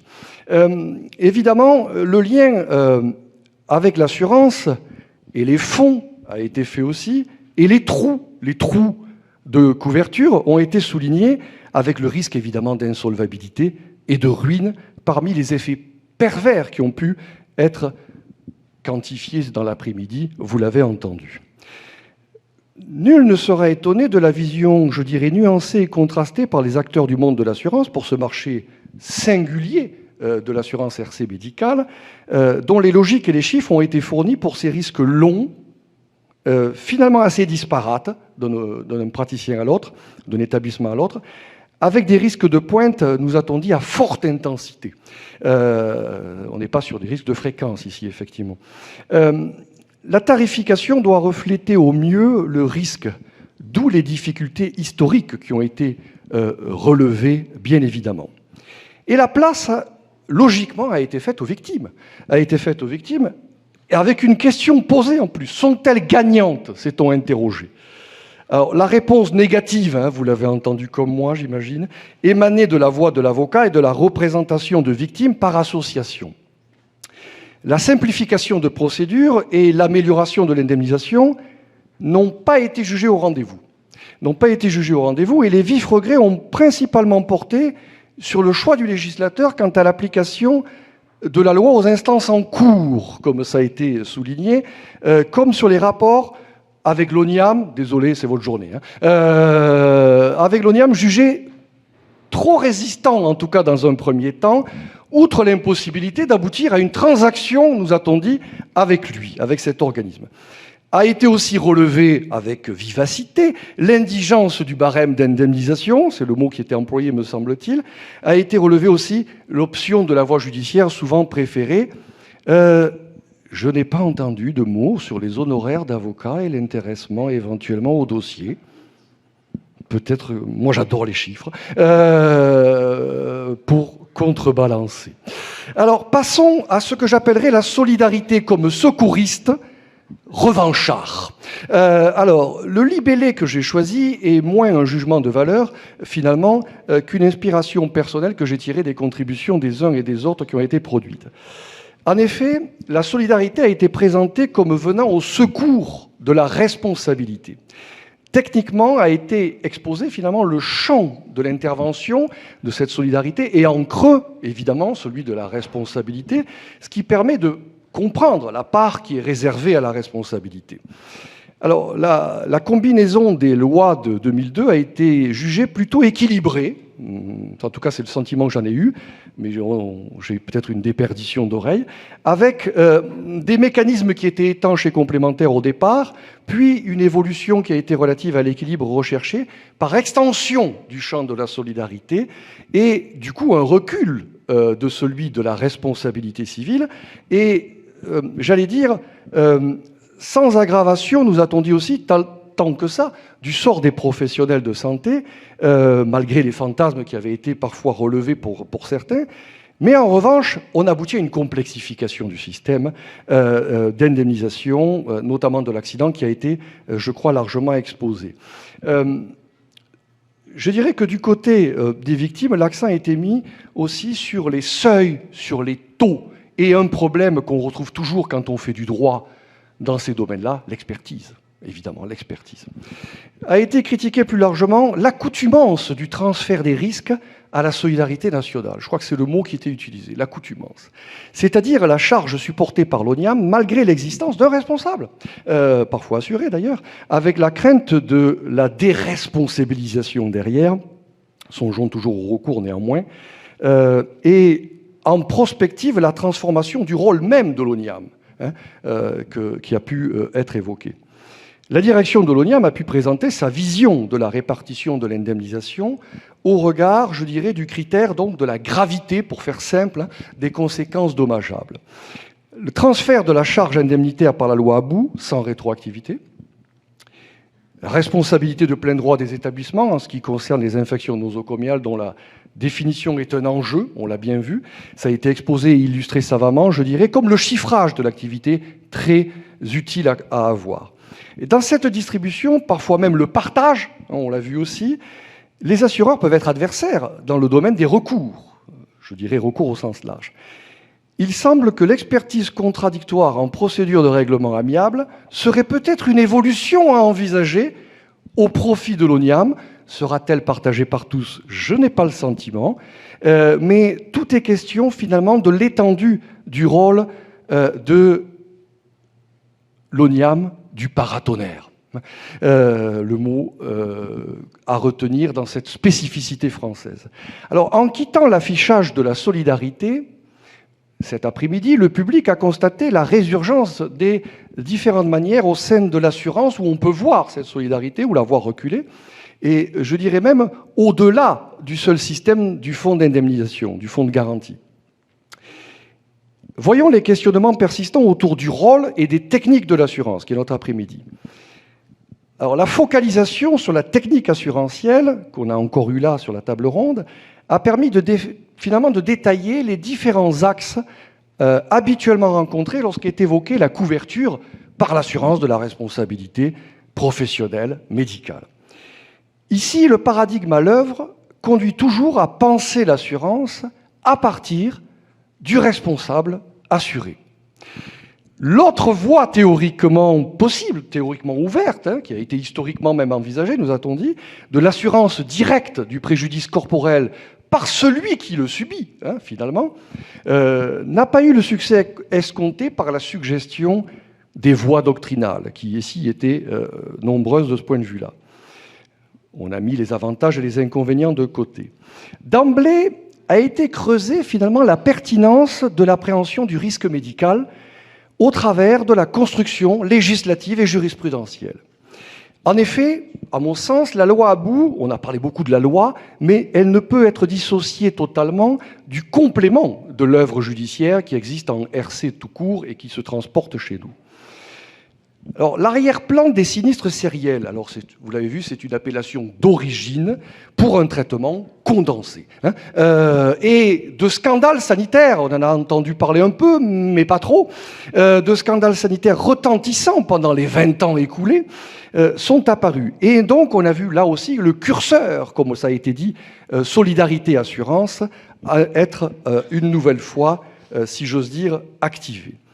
La garantie d'assurance se combine avec les données de la responsabilité dans un dosage qui oblige à peser l'étendue de la sécurité qui est offerte comme de la pérennité de celle-ci. A été évoquée la réglementation dans le détail des plafonds de garantie pour certains assujettis, rehaussés depuis l'origine. On a remonté cela en rappelant qu'il s'agissait bien de minimum réglementaire. Il a aussi été tenu compte des franchises qui, là, sont à l'appréciation des parties, donc à la liberté contractuelle. Une observation. On peut penser qu'une assurance obligatoire n'a de force réelle, finalement, sans une intervention minimale sur ces indicateurs. D'où des limites variables de la liberté contractuelle, évidemment. L'intervention de l'assureur n'est pas exponentielle. Ça pourrait menacer sa propre existence. Et des limites existent donc dans plusieurs directions. Leur franchissement a permis de situer la place du fonds de garantie, dont je ne reprendrai pas le sigle qui écorcherait ma bouche. La discussion a eu lieu sur une réponse qui est apportée aux lacunes qui ont été relevées de l'assurance de responsabilité avec les axes, vous l'avez vu, de l'épuisement et de l'expiration de garantie. On nous a même parlé d'une nouvelle forme de mutualisation en nous expliquant cela dans le détail. L'indemnisation, à mon sens, ne peut pas être totalement aveugle par un excès de générosité qui serait débridé et qui serait par suite déconnecté de l'équilibre financier des porteurs de risques. Porteurs de risques sous la contrainte également des réassureurs ou des ressources, quand ce ne sont pas des porteurs de risques, de la solidarité nationale, nos impôts, sauf à menacer à terme la couverture d'une activité, partant l'existence même de celle-ci qui est si utile socialement. Les risques sont mutualisés au travers de l'assurance obligatoire des protagonistes de la catégorie visée, on nous a fait le détail. Celle-ci suppose un accès, du coup, à l'assurance par les assujettis, d'où la possibilité de saisir le bureau central de tarification en cas de refus de couverture par le marché. Sous cet angle, la tempête n'a pas été signalée post-loi About. On a vu un graphique descendre violemment vers le bas. Bonne nouvelle, ça veut dire que le système marche a priori. Y a-t-il toujours un assureur? La dérogation à l'obligation d'assurance a été pensée par la loi et amendée.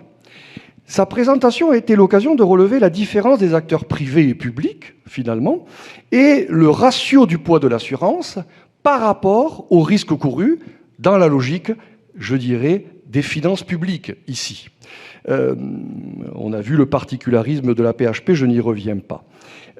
Indépendamment de la problématique éventuelle de l'assurabilité, l'incitation à la prévention du risque de l'intérieur est-elle toujours pleinement efficiente? Nous avons eu une forme de réponse. Mais il ne faut pas occulter que la collaboration avec un partenaire extérieur comme l'assureur a aussi ses avantages et ses inconvénients, car le rôle de ce co-contractant, qui est l'assureur, co-contractant de l'établissement souvent, ou du praticien, ne saurait se résumer, et vous l'avez entendu, en un simple régleur de sinistre. Ce n'est pas possible de penser comme ça aujourd'hui l'assurance.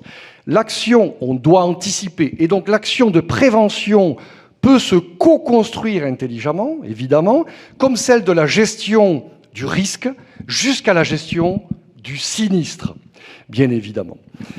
L'auto-assurance n'est pas toujours éloignée des préoccupations actuelles des acteurs privés. Pourquoi? Parce qu'aujourd'hui, la création est même encouragée par les pouvoirs publics de ce qu'on appelle des captifs d'assurance. Autrement dit, c'est la société qui s'assure elle-même pour ces risques. Ensuite a été évoquée une autre question. Quel assureur? Quel assureur? La durée du contrat d'assurance est à distinguer de celle de la garantie. Et donc le questionnement a surgi autour de la garantie dans le temps. La garantie amont, aval, et donc a précisé la période de garantie, la notion de passé inconnu, donc avec le retour sur l'aléa subjectif et la projection vers le futur avec la garantie subséquente. On retrouve les conventions interprofessionnelles entre assureurs, dont celles spécifiques en RC médical, à côté de celles de RC général. Conventions entre assureurs qui sont inopposables aux victimes, mais qui permettent d'accélérer les règlements et de faciliter, évidemment, les procédures. La jurisprudence apporte son écho. Le chantier est-il abouti? N'est-il pas perfectible? Quid de la logique du bonus-malus en ce domaine de l'assurance RC médicale?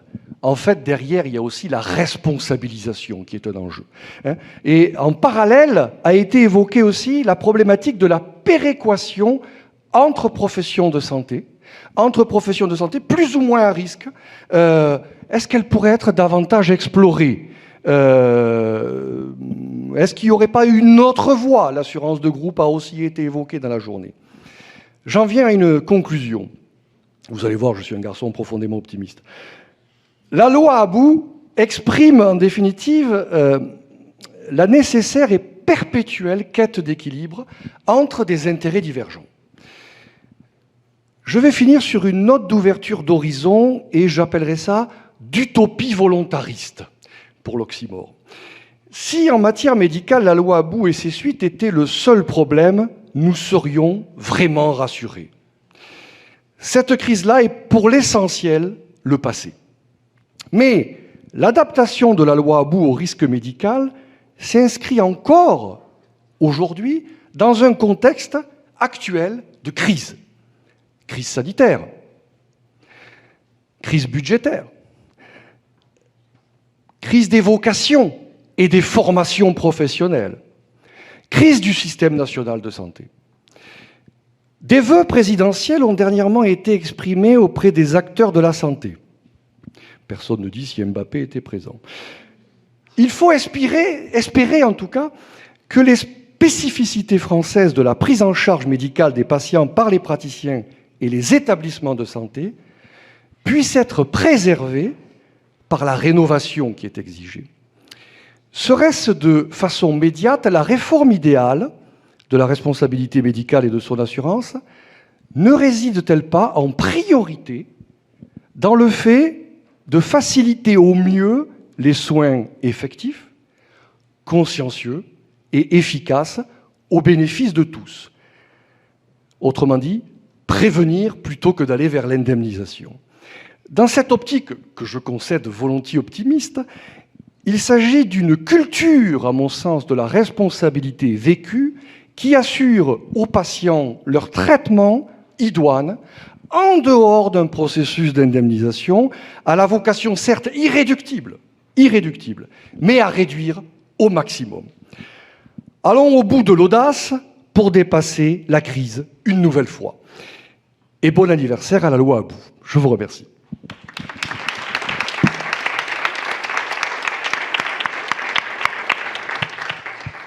Un grand merci, cher David, pour ce rapport conclusif aussi brillant que fougueux. Vous avez réussi à maintenir toute notre attention jusqu'à la fin. Je remercie toutes les personnes qui se sont déplacées, les intervenants pour votre investissement. Je vous rappelle que vous pouvez retrouver les actes à la revue Responsabilité civile et assurance et l'enregistrement sur le site de l'Institut Droit et Santé. Et je vous indique juste, petite page pub pour terminer, la prochaine manifestation de l'Institut, c'est le 30 mars sur la santé en prison, organisée par les étudiants du master activité de santé et responsabilité. Donc autre sujet, mais on vous attend aussi nombreux, je l'espère. À bientôt, merci.